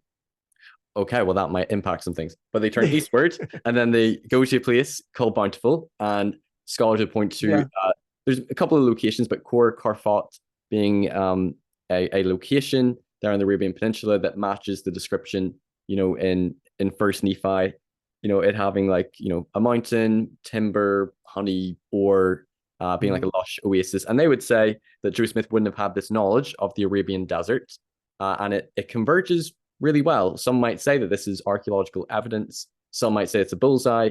To me, or maybe other faithful scholars, I might be a bit more cautious and say, okay, I don't think this is proof. But this is actually converges pretty well together. Like, it's not just Nahom, but it's, they travel eastward to Bountiful, and this correlates actually pretty well with the Book of Mormon. What's your take on it? Are the apologists making a bigger deal? Do you see it at least as like, okay, plausible, or it's at least not inconsistent with Arabian geography, or do you just see it all as like one big coincidence? Like, what's your thoughts on it? Are we making a bigger deal of it? Well, I think it's a coincidence with a little bit of help. Okay. From God A or little from who? from the apologists. Okay. Not from God. Okay. And I don't blame them for trying to highlight this, but I have a few questions. I criticisms about the whole process by which they arrived at this Lehi's trip, because I believe that the Book of Mormon makes a critical error right in the first part and it has Lehi leaving Jerusalem into the wilderness and traveling 3 days down to the Red Sea, which is the Gulf of Aqaba, okay? The tip of the Gulf of Aqaba, where Solomon had his navy and things like that were around there. And so they didn't like that 3-day travel. I mean, some reader of the Book of Mormon as early as 1831 realized you couldn't make it in 3 days from Jerusalem to the Red Sea. Although Joseph Smith would assume it would take 3 days because he only knows his traveling distance and speed, and he knows he can make it from Palmyra to Harmony, Pennsylvania, which is 150 miles, and from Jerusalem to the Gulf of Aqaba is 170 miles, and he can make it in 3 days. And even David Whitmer in a slow wagon can make it from Fayette, New York to Harmony, Pennsylvania, which was about around 120 miles in 2.5 days, traveling in a slow rate. So thinking that Lehi could make it from Jerusalem to the Gulf of Aqaba in 3 days, and Joseph Smith would have no reason not to think that. But in real world terms, it would take something like 14 days, according to some estimates. And so the apologists see that as, oh, that's a problem we got to get around. Okay. So they have Lehi first going to the borders of the Red Sea and then closer to nearer the Red Sea. Okay. What does it say in the Book of Mormon? Does it say they go near the borders of the Red Sea after the first 3 days? What does that say? Do you know? Okay, so the Book of Mormon has an ambiguous statement in it, and you can read it if you are motivated to read it as traveling in the wilderness that is near the borders of the Red Sea for 3 days. So Right. as the apologists reconstruct it, Lehi first goes down to the Gulf of Aqaba at the top, where there's a city, Aqaba, and then they travel. So they go in the borders of the Red Sea, then they go nearer the borders. Right. I The have here board, Nephi, first Nephi 2, yeah, 5 to 6, and he came down go by ahead. the borders near the shore of the Red Sea, and he traveled in the wilderness in the borders, which are near the Red Sea, and he did travel in the wilderness with his family. And it came to pass that when he had traveled 3 days in the wilderness, he pitched his tent. Oh, that's where the verse ends. Yeah. So That's the one. Okay. now read the superscription to the book of Nephi. Oh, okay. Let me get that up. Part of it, you'll see the part that they left his home and went into the wilderness. Read that couple of sentences. Okay, an account of Lehi and his wife Sarai and his 4 sons being called, beginning at the eldest, Laman, Lemuel, Sam, and Nephi. The Lord warns Lehi to depart out of the land of Jerusalem because he prophesied on the people concerning their iniquity and seek to destroy his life, yada yada. He take a 3 days journey into the wilderness with his family. Yeah. And that is part of the original. Mm-hmm. So the context, and this is something that Bill Hamlin recognized, that the superscription there kind of changes some way the way you read that other part of Nephi, and he realized that the journey from in the wilderness, it doesn't say traveling in the wilderness that was closer to the borders or traveling in the borders near the Red Sea for 3 days. It just says wilderness for 3 days. Mm-hmm. Okay, so they try to take advantage of the ambiguity there and make it a 3-day trip. So they're looking for the valley of Lemuel and the river Laman. Yeah, yeah. 3 days down the coast of Aqaba, from the tip of Aqaba, a 3-day journey down the side on the east side of Aqaba, and trying to find a valley and a river, and they end up at Wadi I.e. Tayyib. Balasim. Yeah, I put that in one of my recent videos. Yeah, Yes, I remember them saying they feel like there's a location, that one that right. There's somewhat problems matches with the all of description. this. There's problems with all of this. Okay, Tell me the so problems. how would Joseph Smith look at it? Okay, so on maps in Joseph Smith's day, there was a river and valley at the top of Aqaba that is on the maps, but not in reality. Okay, and so And are you saying that Drew Smith might have had access to this map? He might have seen well, this map. they were It common. was around. There was a lot of them. The ones Okay. that they reproduce for the location of Nahum before the Book of Mormon, an article by James Gee. He shows all these different maps. Well, some of his maps show a canal, a river, a stream. Is more like a canal, it looks like. 2 of them at the top of the Gulf of Aqaba that were never there, but the maps showed it. Okay, and it's in a valley.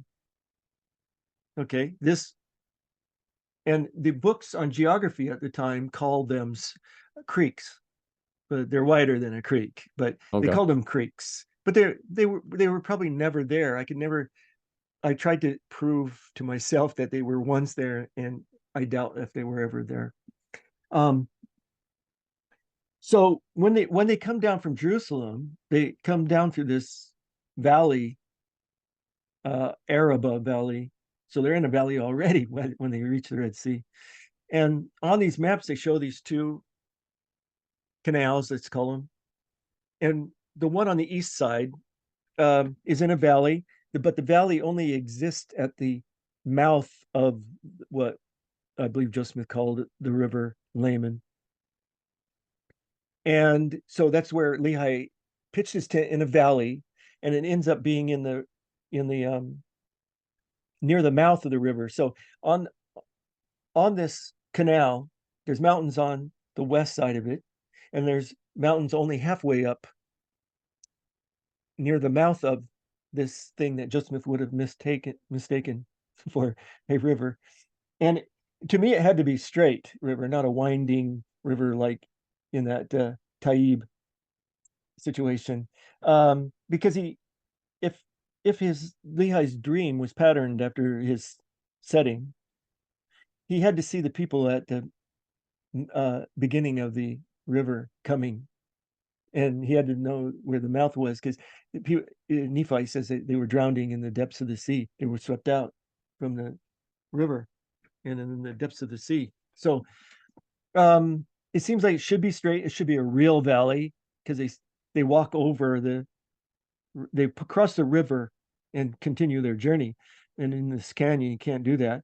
And now we have some of these apologist types moving the campsite from the mouth of the river up to an oasis up on the flatlands above, in a valley oasis area at the top of the Taib situation, so they can walk over the river now.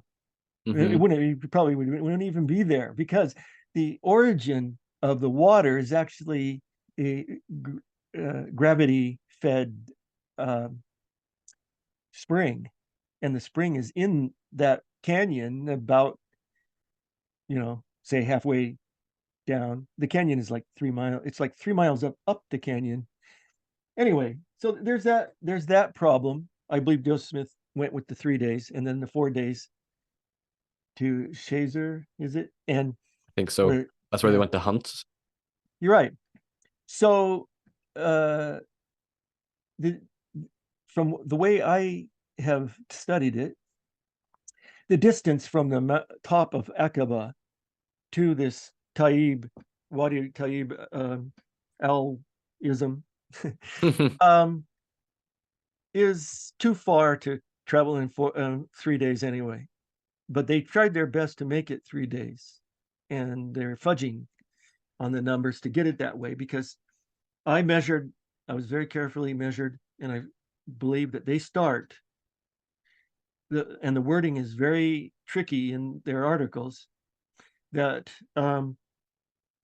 like it's 44 miles from Aqaba to this granite mountain that comes out and blocks the way on the coastline to get to that canyon. So they would have to turn inland and go around all these mountains through a bunch of wadi.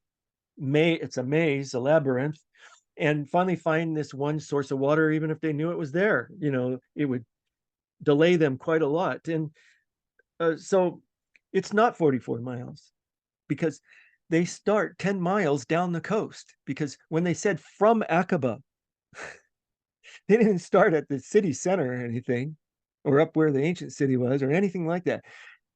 They went to the city limits, the furthest city limits of Aqaba, what is now Aqaba, and started their mileage from there. And you're referring to Lehi and his family? No, I'm talking about the apologists. Oh, the apologists, right? Okay. They want to make it a 3-day trip from the top of Aqaba to this canyon where Lehi supposedly pitched his tents, and it was the Valley of Lemuel. So they can make it in 3 days. They say, and they say it in their video, apologists say it in their videos and everything, over and over and over. 74 miles, and that's the top mileage you can have to travel by camel in 3 days. Top. 25 miles, between 20 and 25 miles they estimate that a camel can travel in the desert. So it's at the top range of what is possible for 3 days.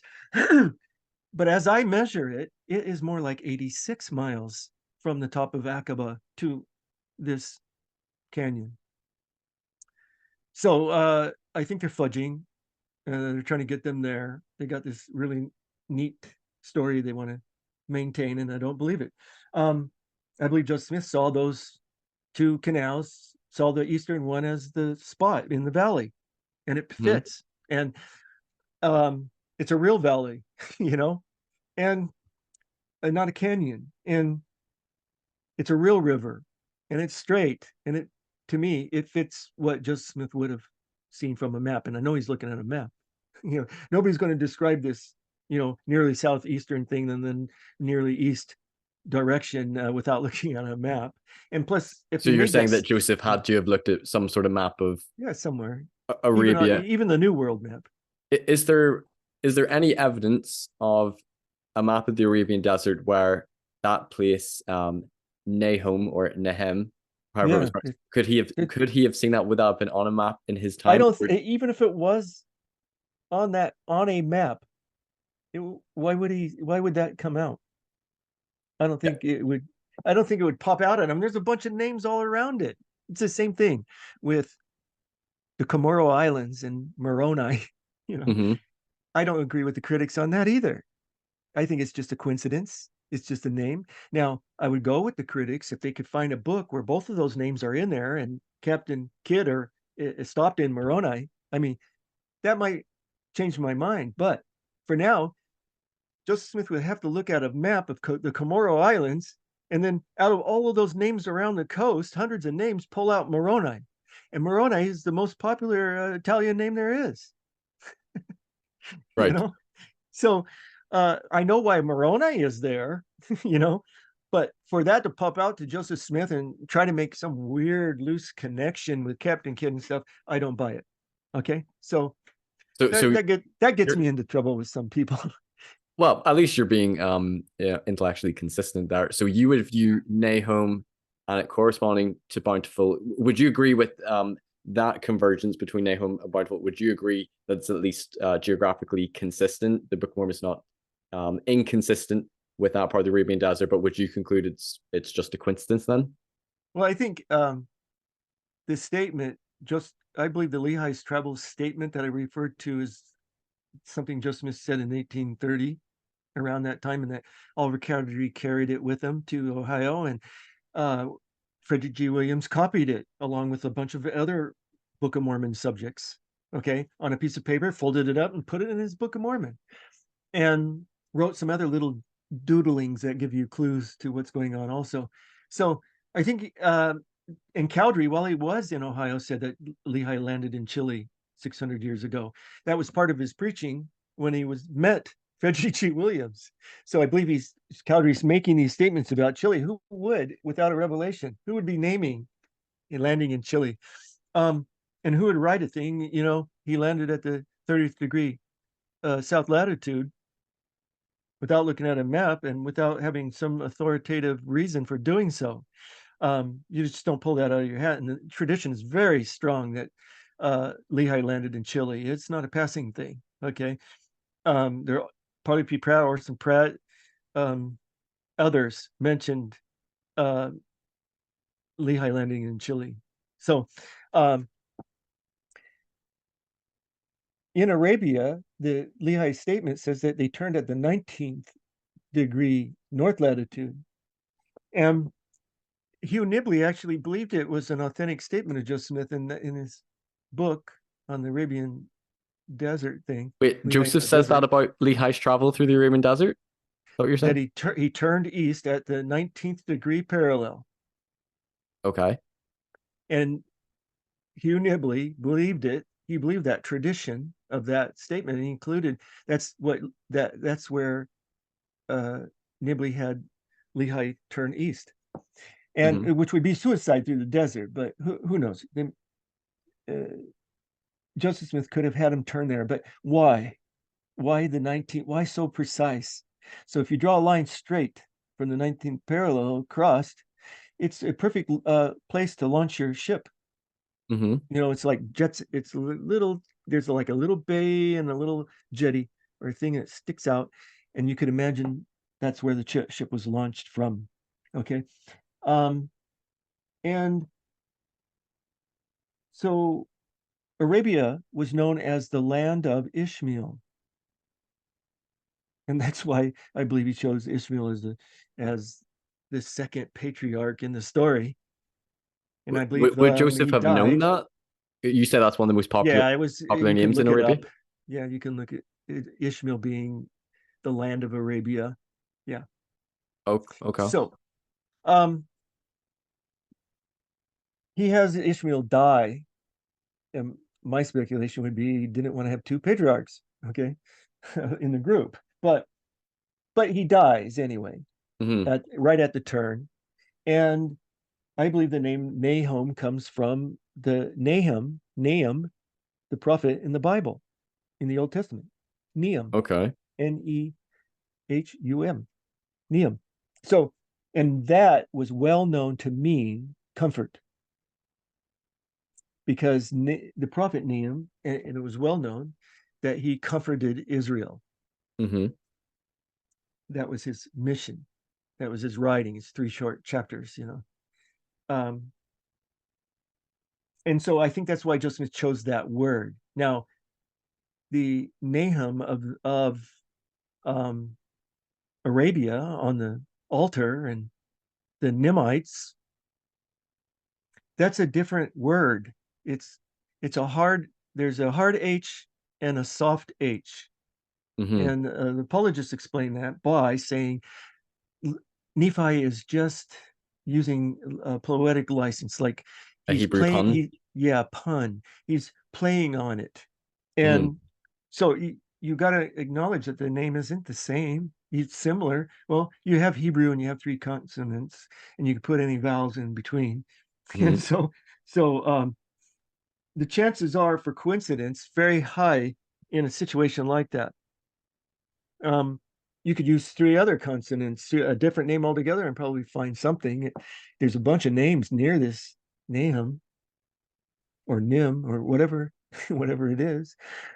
But I think it's a coincidence, just like Moroni, and because of course it's not Komora, So they're playing with the names. The name games are very tricky, tricky to play. And so, And the convergence, the geographical location, them turning eastward to Bountiful, do you think he would have known about that, well, that this eastward turn from a map? it's not where you would expect him to turn by reading the text of the Book of Mormon. You expect him to stay in the more fertile parts, Hmm. really close to the shore, you know, and then turning at some point where he can go nearly east. Yeah. And So I um, believe the incense trail, doesn't it turn eastward, or you yeah, can't go north? So apologists would say like, oh, that fits with the eastward turn. yeah, but it's not where you expect from reading the Book of Mormon. You Hmm. expect him to stay close to the more fertile parts of the wilderness, not go up into this Nahum area, is up off away from the shore quite a bit. So they turn east, they bury Ishmael. They don't talk about anyone else. It says that the place that was called Nahum, and they try to make a thing out of that. The place that was called Nahum by us, you know. So So I because I know faithful scholars would interpret it as, oh, it yeah, it already had the name because they're naming all these other locations, well, yeah, so you're reading it the that name way, which we. but nobody's mentioned. Yeah, there's no context. It's just a name. They've been naming every area they go to because there's nobody around, Hmm. right? And according to Nibley, they're purposely avoiding everybody, you know, and they're eating raw meat and everything to stay away, not light any Yeah, not fire, like stuff fires like to that. attract like Right. marauders. Yeah. So then all of a sudden, oh yeah, there's a bunch of people, and they go and bury Ishmael there, in some kind of cemetery, and there's an Ishmael there that they found. And so anyway, they turn east and they go to the land bountiful, and it was well known in any book on geography of Arabia that, well, it's the more fertile parts of the wilderness. Joe Smith assumes that there's that all along the coast is green and lovely, and plenty of food and hunting and all that fruit and seeds and all sorts of stuff. But he turns out to be right with the bountiful thing, because Yeah, in I've the heard apologists say the opposite, that critics would have mocked Joseph in his day, that it's absurd that he would describe a place like Bountiful being on like, off the Arabian desert, that he got mocked for it. And no, it would have been the opposite. nope. Everybody assumed that, and the geography books mentioned, especially this area where they name bountiful, they name the southern coast of Arabia is this land that's lush with all sorts of great things, including the honeybee. Mm-hmm. So it's not a surprise. Anyway, Okay, that's my take. that's your take. Wait for the video. It's coming out soon. Okay, well, I'll look forward to watching it. Okay, so let's talk a little bit about Mesoamerican geography. Now, you view the Book of Mormon geography as hemispheric. That was sort of like the mound builder myth, and you believe the early saints would have held a hemispheric geography, including Joseph Smith. And I would agree with you, because I grew up and I held a hemispheric geography. I would have thought like land northward, North America, land southward, South America, narrow neck of land, Panama. Right. So there's different geographical models. So scholars, I think probably the strongest model would be Mesoamerica. Sorry to my Heartlanders. Most faithful scholars would lean towards that if it happened, and I would agree. And they would point to it being a more limited geography. I want to get your thoughts on that first of all, because they would say, as they analyze the distances of the distances, days traveled between certain cities, they would say, oh, there's no way it can be hemispheric, so it would have to be actually more of a limited geography, and we've just assumed that it was a hemispheric geography. What would be your response to that? Well, it's unrealistic, of course, and you can't put hemispheric geography and the Book of Mormon description and reality together, So Right. The distances between cities, like 12 days travel, Yeah. Group of people, and what wasn't it from the Zarahemla that's to the city of Nephi or some sort of thing? Yeah, it was like the two main cities, and they would say the main geographical size of the Book of Mormon or landmass is probably more like a few hundred miles by 500 miles. That's their estimates. And I know a lot of people would say, oh, that's just shifting the goalposts, or is it reaction to DNA? I believe Sorensen came out with that maybe earlier, like in the 60s. No, he knew about DNA, but he didn't have DNA. He knew about genetic markers like the incisors in American Indian or Native Americans, I should say. The incisors, there's a shovel shaping of the incisors that is also in Asiatics. The blood type, I think it's O, that's dominant in both groups. Okay. And a spot on the base of the spine is another indication of a genetic link to Asia. And that's what Sorensen brought out when he first wrote the rough drafts of his geography book. I forget what its name was, but is it an ancient American? Oh no, Mesoamerican setting. I can't remember actually. I've forgotten it. Something like that. And I had the manuscript before it was published, actually, and I was learning from it. And but that's what he cited as the three main genetic markers, and that the reason why he went with a limited what I call a limited population, okay, where the Asiatics had to be here before, and Lehi just came and mixed with the Asiatics that were already here, and confused them with Lamanites because he only saw them running through the forest or jungle or wherever you want to put it. And so that was already set up to answer the Asiatic origin, because he knew full well that was coming, becoming more secure. And on the geography, it was actually the Reverend M.T. Lamb in his book, The Golden Bible, in 1887, that criticized the Book of Mormon hemispheric geography. Orson Pratt published an edition of the Book of Mormon in 1879, and he put in the footnotes all these geographic references, like the sea north, the Arctic. Okay. The Isthmus of Darien for the small neck of land, the sea, east, sea, west, Atlantic, Pacific. He put these in footnotes, and the Reverend Lamb criticized it, made fun of it, and said it was just too big. There's no way they could travel all the way for the last battle, all these troops marching all the way from Panama region up to New York. For what reason? Just to have a last stand, a hill to defend. And so he made fun of the Book of Mormon hemispheric geography, and that's 1887, and then the hunt for a smaller area. So they took the criticism of it's too expansive, too big, and turned it on its head and made it a reason why we have to look for a limited one, no matter how badly it fits, you know. And and they've been pursuing that ever since, and giving all sorts of creative various theories. The best one being the Isthmus of Tehuantepec, Yeah, the, yeah, the best I would one, agree with that. and even though it But has huge problems. okay, well, we'll talk about that in a wee sec. Would you agree though? Because, for example, I believe that Drew Smith saw it as a hemispheric geography. I think he Yeah, tended to embrace, almost like any sort of evidence to support the book or wherever it right. was in the hemisphere.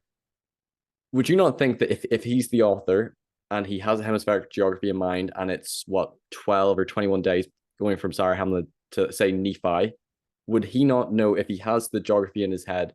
Do you not think he would think that like it would take more than 21 days to walk from Nephi to Zarahemla if he has it, say one in South America, one more in North America? Like, do you not think if he's the author, like that's quite big No, mistake to get it wrong?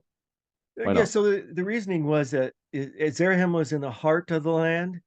Mm-hmm. Well, the heart of the land of Zarahemla, not Zarahemla and the land of Nephi. It's in the heart of the Zarahemla, in that land. And as early readers drew maps like Ricks and Reynolds, I think it was, Sojal, is that how you say it? Sojal. Anyway, they pictured it all being up, from Peru, kind of slanted the line actually, but Peru, where they knew there were cities, and uh, just up near in Colombia mostly, and that the River Sidon was the Magdalena. It runs north and south at the top of South America. There's two rivers right next to each other, and that is a small area to be traveling around in, you know. So it's not all that big. It's hemispheric, yeah, but people in Joseph Smith's day knew about Peru, and that's where the ruins were and where they started. And so Joseph Smith had them land in Chile, just south of that, and then they moved up to Peru and then built uh, these vast cities, and then in Mexico, and with the Aztecs, and they knew about Indians that made adobe houses in North America on the plains because there was no forest. Mm-hmm. They believed that the Great Plains of the Midwest were created by the deforestation caused by the numerous inhabitants that inhabited North America. And that's how why there was no forest. They had built too many houses, I guess. And not only did non-Mormons view that as that's the reason why the plains are there. W. Phelps in the Evening and Morning Star mentioned, he called the Great Plains the land of desolation. Mm-hmm. So and then so they saw it as a chain going up into the Great Lakes region, and they had this great battle, and the white race was wiped out by the Native Americans and buried in the mounds. And um, they also believe there were stories that steel swords and steel bows were found in these mounds. Mm-hmm. There's no way they could build such a great civilization without metallurgy, they reasoned. Mm-hmm. And so they wanted to find metal objects. So they did find there were some of the objects that they found were brought by Europeans later, and that's how they ended up in some of these mounds for whatever reason. Um, they even found Jewish phylacteries, and tried to say, "Oh, this is evidence that they spoke Hebrew," because there's Bible passages. But the phylactery was brought over from uh, by some Jewish people, or colony came over, and so they mistook these things. They weren't very scientific in analyzing what they found, and um, the only authentic metal that they would have found would be hammered copper Hmm. implements, mostly jewelry type stuff. But they would call them plates. They found plates and they would like draw pictures of them, print them up that had designs on it. And sometimes you it's hard to distinguish an actual language, from designs, on jewelry or other kinds of objects, Okay. gorgets, armor kind of Okay. things. So so I did a recent episode, and I read Grant Gardner's book. I have John Sorensen's book, and Mhm. I'm not an expert in this, so I'm just sort of recalling we had a 2 hour conversation and an interview Mhm. and he would point to, he would view them as not just parallels but convergences in Yeah. time, place, geographical location, history between things in the Book of Mormon and things in Mesoamerica or Mayan culture. And he would say rather than looking for definitive archaeological evidence that proves the Book of Mormon, he's almost doing a different work of saying, well, if the Book of Mormon is history, does it fit with it? If it's more of a limited geography, and the Nephites and the Jaredites, if they, not so much they were the Maya and the Olmec, but if they were participating and part of the civilization, do things align? Do things correlate? Are things consistent? I would love to get your reaction if you were to watch that. But he pointed Mhm. to that there's some things which there's some consistency between them. Do you have any general reactions? Would you want me to list maybe a few that he pointed out between like Well, convert? one of my main discussions with him many years ago was over the deforestation of Teotihuacan, or the Teotihuacan. Yeah, Teotihuacan. because he would say Excuse me. that is a Excuse me. good candidate for Yeah, the Gadianton robbers going to a land northward where there was like cement and land of many waters. And cement. yes, Well, cement. Yeah, many waters might be the Valley of Mexico, but they they do try to do the lagoon that's near where they've identified a Gil Camorra there in Central America. hmm. So, but the deforestation, Gardner admits, didn't take place when the Book of Mormon said it took place with the Jaredites.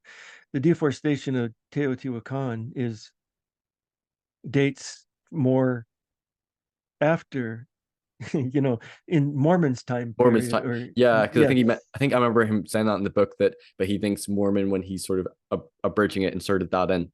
That was his, I think, hypothesis. right, and that he made a mistake. Mormon made a mistake. So that is trying to make a convergence when there wasn't a convergence, actually trying to make it fit. So it's an Hmm. example to me that you could go all over the place and make these convergences with the wrong geography. The overall geography does not work for me at all. The neck of land is not, Tiahuanape is not a neck of land. People on the ground would barely know that would be some considered an isthmus A by narrow map neck. makers. Yeah, Hmm. it's not narrow, and it's not small because it doesn't have any length, right? Central America, Panama, Central America, there's a length. So it could be a small neck, and it can have a narrow passage, the part that attaches to the South American continent.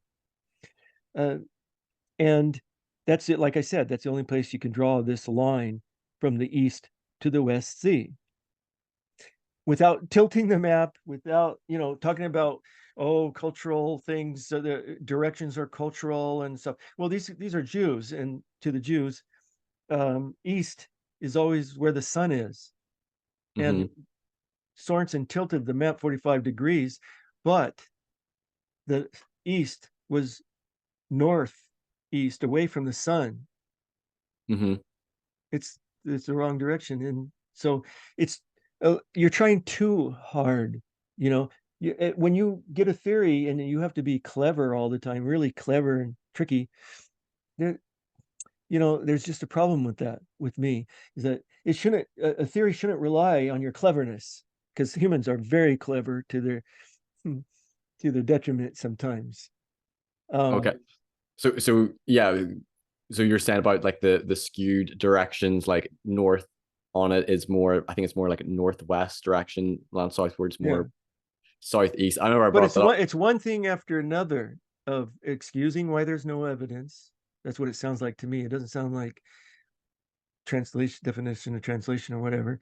It just sounds like, oh, so you don't have any evidence. They're in the museums, but you just don't know they're there. And I go, well, that's still a problem for you and your theory. It doesn't go away because you assert that they could be. And then that's a fallacy in history known as the fallacy of possible proof. Mm-hmm. Okay. Right. So they're arguing that, well, We we don't can't know some of argue those. possible proof. We can only talk about what we do have proof for. And it's sorry, you don't have any evidence, but you still don't have any evidence. It's the Book of Mormon is not being held at all one way or the other. It's zero, Yeah. So Well, like I remember Gardner would say that, yeah, some of the artifacts, the Mayan artifacts that we have, he would say, well, if there were historical Nephites, but they were a small group among them, how could we determine by looking at some of those artifacts whether it's like a Nephite pot or a Mayan pot? And he would say that, or maybe yeah, previous assumptions, that we should expect to see, the Nephites and the Ammonites, they were the Mayan Olmec civilization. We should see Hebrew Christian iconography, evidence of Hebrew writing. He would say those are maybe incorrect assumptions that we had, and his book is more about, but are there convergences between what we know about Mayan culture, what Mesoamerican scholars are saying, and things with the Book of Mormon? A couple of things that he pointed out, which I just have a wee list, is one, for example, the convergence with Mayan cultures about the emergence of kings among the Maya when Nephi becomes king. Let's see. Other convergences include Mayan warfare, fortifications, throwing arrows, seasons of warfare, armor correlating with the Book of Mormon and the Maya, paying a tribute or a tax to a higher king, lesser kings under a higher king, which I believe is King Lamoni's father, and King Lamoni. And so that I actually thought was kind of striking was, I think Jerry Grover talks about this, is the convergent, or when it talks about the destruction in Third Nephi, before yeah. Jesus comes Mhm. again, like 3 days of darkness and like storms, sharp lightnings, earthquakes. They couldn't light a torch. That all those things would follow. It describes very well a volcanic eruption, and Well, I read it like it's a supernatural darkness. yeah, It's well, I not think dark anywhere else. And uh, it's the same thing. They saw the new star. Well, there's no new star in the New Testament. It's uh, that's seen everywhere because the star moves and shows the wise men which house to go to, you know. So, and then they see it in the Book of Mormon over there. And then there's 3 hours of darkness in the old world, but there's 3 days of darkness over here, coincidentally, right at the same time. Uh, it doesn't read like a volcanic eruption. Well, I think his explanation was the 3 days of darkness is the thick ash and Yeah. the Well, they gases wouldn't in be the able, air they'd be dead. If would. they couldn't Okay, light a fire with oxygen, how are they going to breathe? yeah, I don't know. I might ask him that. I'm not too sure. Okay. But to me, okay, I can see why it has to be a volcanic area, and that's how you would want to Yeah. explain it naturally. But why do you Yes. want to explain a supernatural book naturally all of a sudden? You know, it's just kind of just a weird way of trying to think. I always read it as a supernatural Yeah, me too. uh I thought it was kind of cool, like the occurrence. way God he. was in charge of it all. I just thought it was interesting the way that he highlighted that all these specific things it's describing the destruction in Third Nephi correlates very well with what accompanies volcanic destruction, and that there is a volcano that erupted in that area sometime in first Mhm. century AD. Again, can't do it to the right time. There's evidence of sunken cities, which the Book of Mormon speaks of. So it's not so much like, okay, this proves the Book of Mormon, but it's pointing to some of those things where it's like, okay, there's some consistency, there's some correlation. Is this coincidence, or could It's this be? following Matthew's description with the rising of the dead, right? There's a resurrection. There's 3 days instead of hours. There's earthquakes that split the temple. The veil of the temple was rent in twain and all that. Mm, It's a very apocalyptic account in Matthew that didn't happen in real life, really. But in the Book of Mormons, following that, but making it bigger, better, kind of thing, to precede Jesus's appearance. mm-hmm. So Um, you wouldn't see those convergences with what scholars point to as like a volcanic destruction happening in Third Nephi. yeah. I don't see that as some kind of evidence and wow, or anything, because there's no date. Of Yeah, course, you're going to find some cities that are buried under lava and ashes and things, but we expected that because it's in a volcanic area. But um, so it's nothing that catches my attention or anything. and some of those specific correlations, like things with like Mayan culture, Mesoamerica. I just touched on a few there, but maybe like looking more at them in depth. But Mayan and the Olmecs, yeah, sort of like and Gardner mentioned how hard it is to link the Nephites to any of these groups. Like the Olmecs were the Jaredites, and the Mayans were the Nephites, and I think he he puts he made his sure that you understood that you couldn't really make that close of a correlation. I mean, he tried to say so they you were have among or participated in the civilization or the culture, yeah, not that they but you have were. the Nephites as a writing culture within another writing culture, and the Mayans don't know the Nephites are there, and the Nephites don't know the Mayans are there. Well, we discussed that as well. I think we discussed, Yeah. are there implicit references to other people? Maybe we won't get into that because that's a whole other discussion. But what would be There, your I've heard these evidences before, people coming out of nowhere kind of thing, but that's the kind of text the Book of Mormon is. okay? Okay, so you wouldn't find the Mesoamerican convergences persuasive. Do you Well, the think it would be geography's wrong, okay? and to me, and Okay, well, case to me, closed then. the mound builder myth is so similar to the Book of Mormon, you just cannot deny it. And why? I want them to look, actually, because let's get it out of our system. Let's look everywhere we can, and let's try to create as much evidence as we can. Let's test this book, okay? And I wouldn't do it, but I'm glad somebody else wants to do it, test it from that side of things, Mm-hmm. and let's see what happens. And I think people, other apologists aren't buying it. They're looking for different answers, long-term answers. So the Book of Mormon no longer is evidence. It's a book that you have to have faith in. Mm-hmm. And it's just as much faith as any other faith in the world. As a Mormon, we used to be proud about how much evidence we had and nobody else did, and that kind of thing. And look at what we have, and I was one of those kind of missionaries.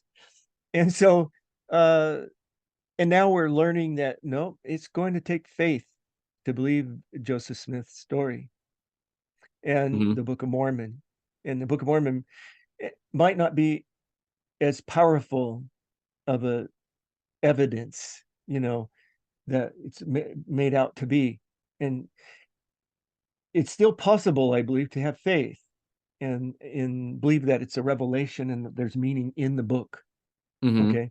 I still believe that religious people have the right to do that, and it might improve their lives even. Okay. So uh, all I care about is the question of, is it history? And I don't think it is. Okay, And that's the end of my opinion. That's as far as my opinion can go. so if you were look at, say, we touched on this in the last episode, Blake Ostler's expansionist theory, or Mhm. Brent Gardner, of all the theories for the Book of Mormon, I think I find the functional translation probably the most compelling. And under that, sort of Joe Smith being involved as the translator, that he is the one receiving the meaning of the plates, rendering it in his vocabulary, his vernacular, could be an explanation for anachronisms or the King James Bible or Protestant sounding, phraseology in the Book of Mormon. But they would say that that theory can account for ancient elements or things which align with history or geography, the complexity of the book, chiasmus, and they might point to other ancient elements. And they might say, okay, we can account for some modern or 19th century elements of Joseph being involved, but they would say that there's also some ancient elements. And I think I know your answer to this, but my question is, why not lean more towards maybe an expansionist theory or Joe Smith being involved in the translation? And I think I know your answer is you don't buy those ancient elements, things which they point to as historical or being beyond Joseph Smith's abilities. Is that Well, I right? believe it's cherry picking. And when you have a large data set, you have all sorts of facts and people and places and things. You're going to find things that match up, even uncanny parallels that are hard to explain. But in the overall picture of the Book of Mormon, it doesn't represent actual history or even a fictional history written by ancient people. And one final question: what evidence would it take for you to believe it were historical? What would be A what? sign saying Zarahemla 5 miles I think in I asked you Hebrew. that in the previous. In Hebrew, that's Gardner said that. No, I want a verified history that is widely recognized by everybody, by non-LDS archaeologists. by the experts in the field. See, I mostly go with experts of any field. I mean, I don't think you have a choice in a way, unless you have really good evidence to do that, to try to overturn the experts. You should have very good evidence to go against the current. And could you even see why, to maybe a believer or to an apologist, can you see why they might view some of those things as a plausible case? Maybe you say like, okay, I don't plausible? Yeah, you might say, okay, I'm not fully persuaded Yeah. by it. I think Well, maybe the argument's stronger in my side against, but can you see why yeah. someone might view the complexity of the Book of Mormon, the time frame for how it was dictated, how it aligns with old world geography, maybe even some of the convergences in the new world, would you grant? And then maybe when people would say, look at the testimony of the witnesses, could you understand why somebody might look at that and say, okay, I can understand why you think it's plausible. I'm just not fully persuaded by it. Or do you just see it as it's all absurd and ridiculous? Well, I was a believer myself at one time, so I can't think that people are ridiculous for believing the way they believe. No, we have to discuss it, and comes down to each individual almost. But How like they I said, interpret and analyze things. Because I've yeah, heard some apologists say that it should be, I've heard them say that like the Book of Mormon should look worse over time. Like we shouldn't find it anything has. that correlates. You say it has, because they Yeah, would say well, it looks better and there's less and less. to the apologists Mhm. and no one else.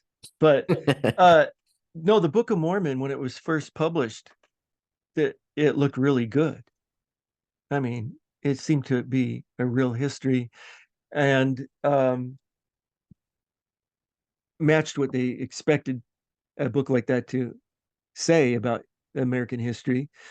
Not to the experts, though. There's always people around that had the Asiatic, more scientific, cross the Bering Straits kind of theory. They were around all the time. But to the religious people that look for religious answers from the Bible, they looked for the Tower of Babel, the 10 tribes, or some sort of Hebrew thing. There was other people that had like Spalding, with the Romans, and he never did say where the mound builders came from, though. And some people had Phoenicians, things like that. And but over time, the mound builder myth. So the mound builder myth looked like that was the accepted majority theory. Okay, so as time went on, the and archaeology, anthropology matured during this time. Then finally, the mound builder myth was overturned, and the Book of Mormon was in trouble. Um,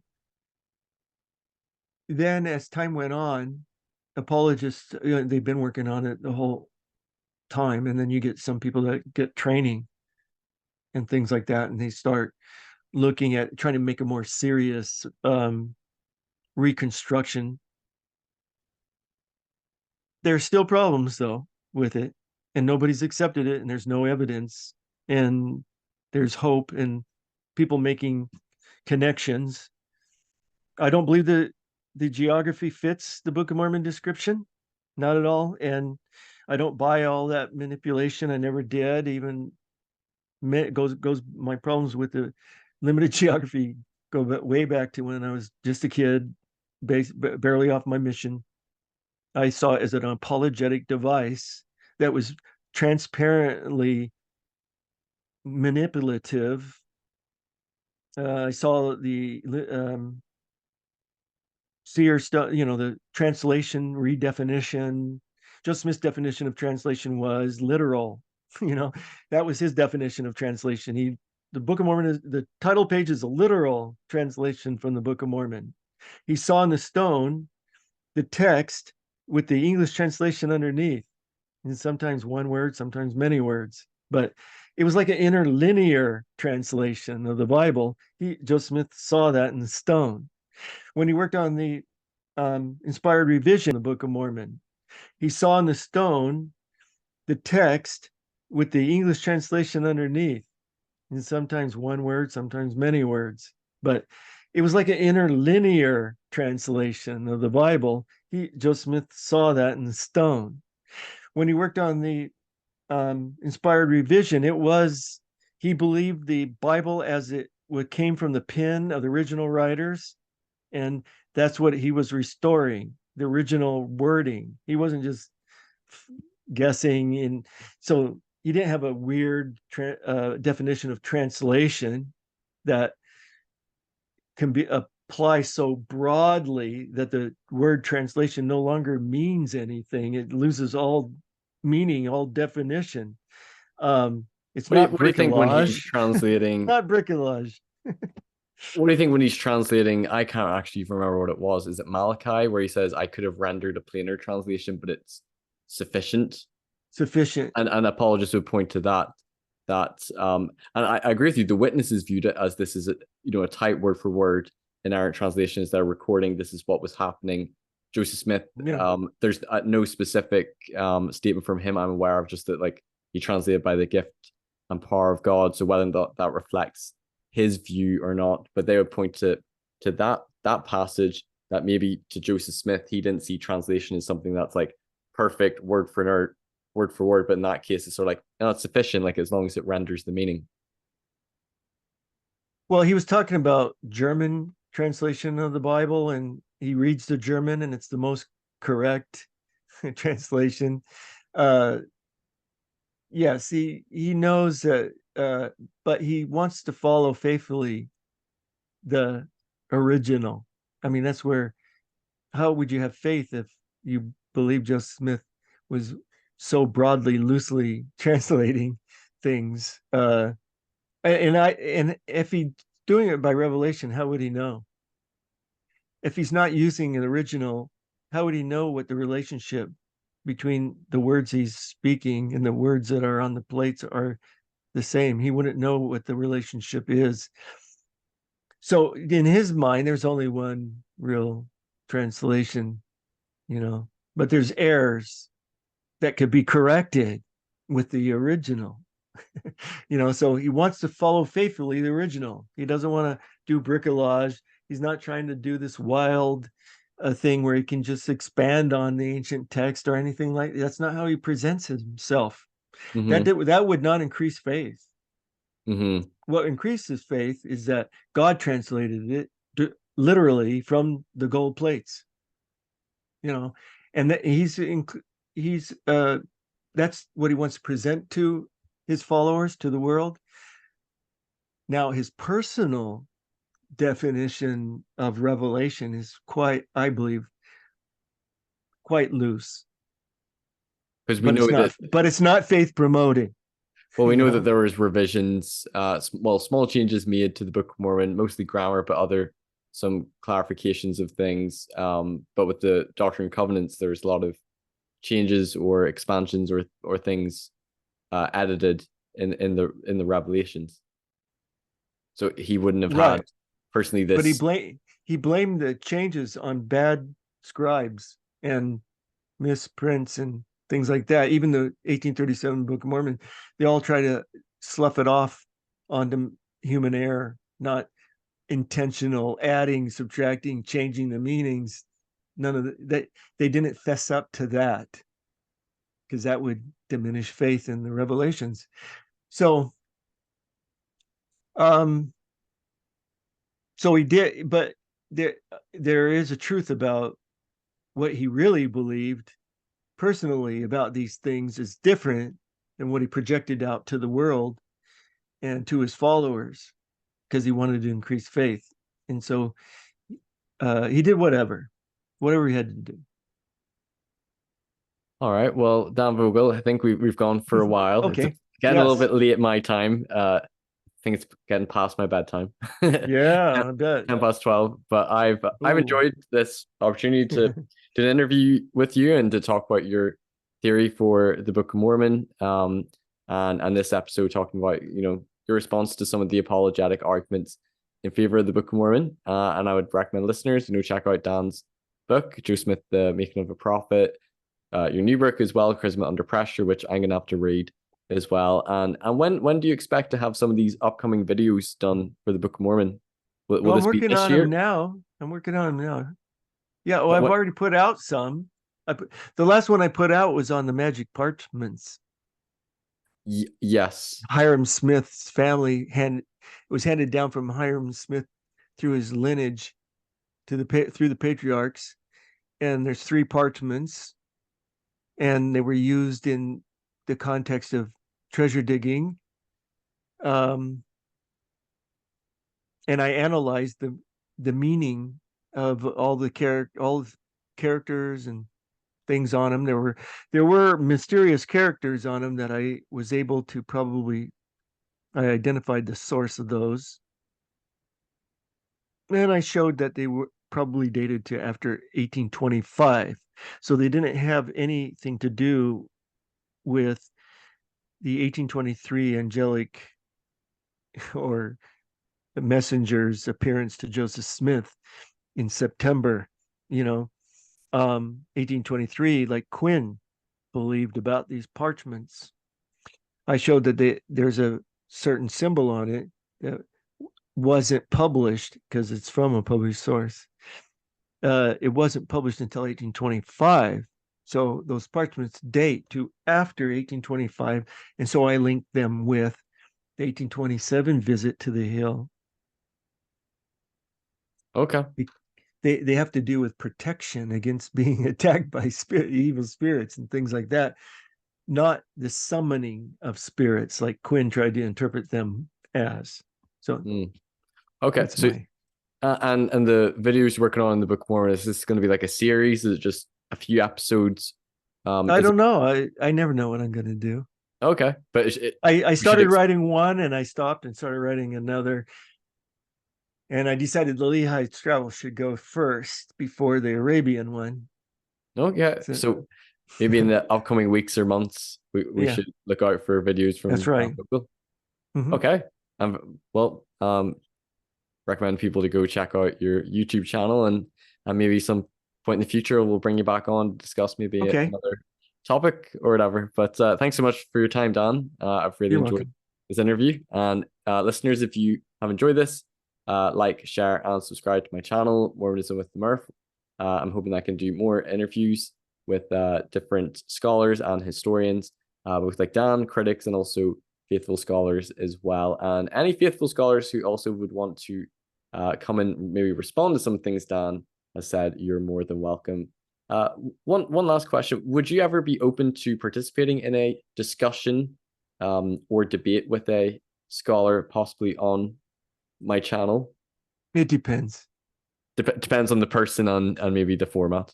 Yeah, and all sorts of things. Okay. Whether I'm inspired. If you feel so inclined, so moved upon. Yeah. Okay. Well, if I think it is beneficial and could be productive. It could be productive, I would probably say yes. Okay. Well, awesome. Well, look out for if that is to happen in the future as well. All right. Thank you, Dan.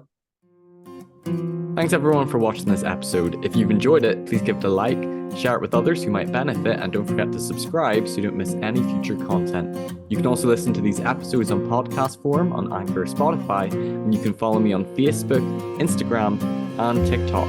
Check out my website for more content, personal blog, and more. And if you care to donate to support me, you can via my PayPal or Patreon, or through the website. And you can also give donations via YouTube through Super Chats. Thanks for watching Mormonism with the Murph. Take care. Bye-bye.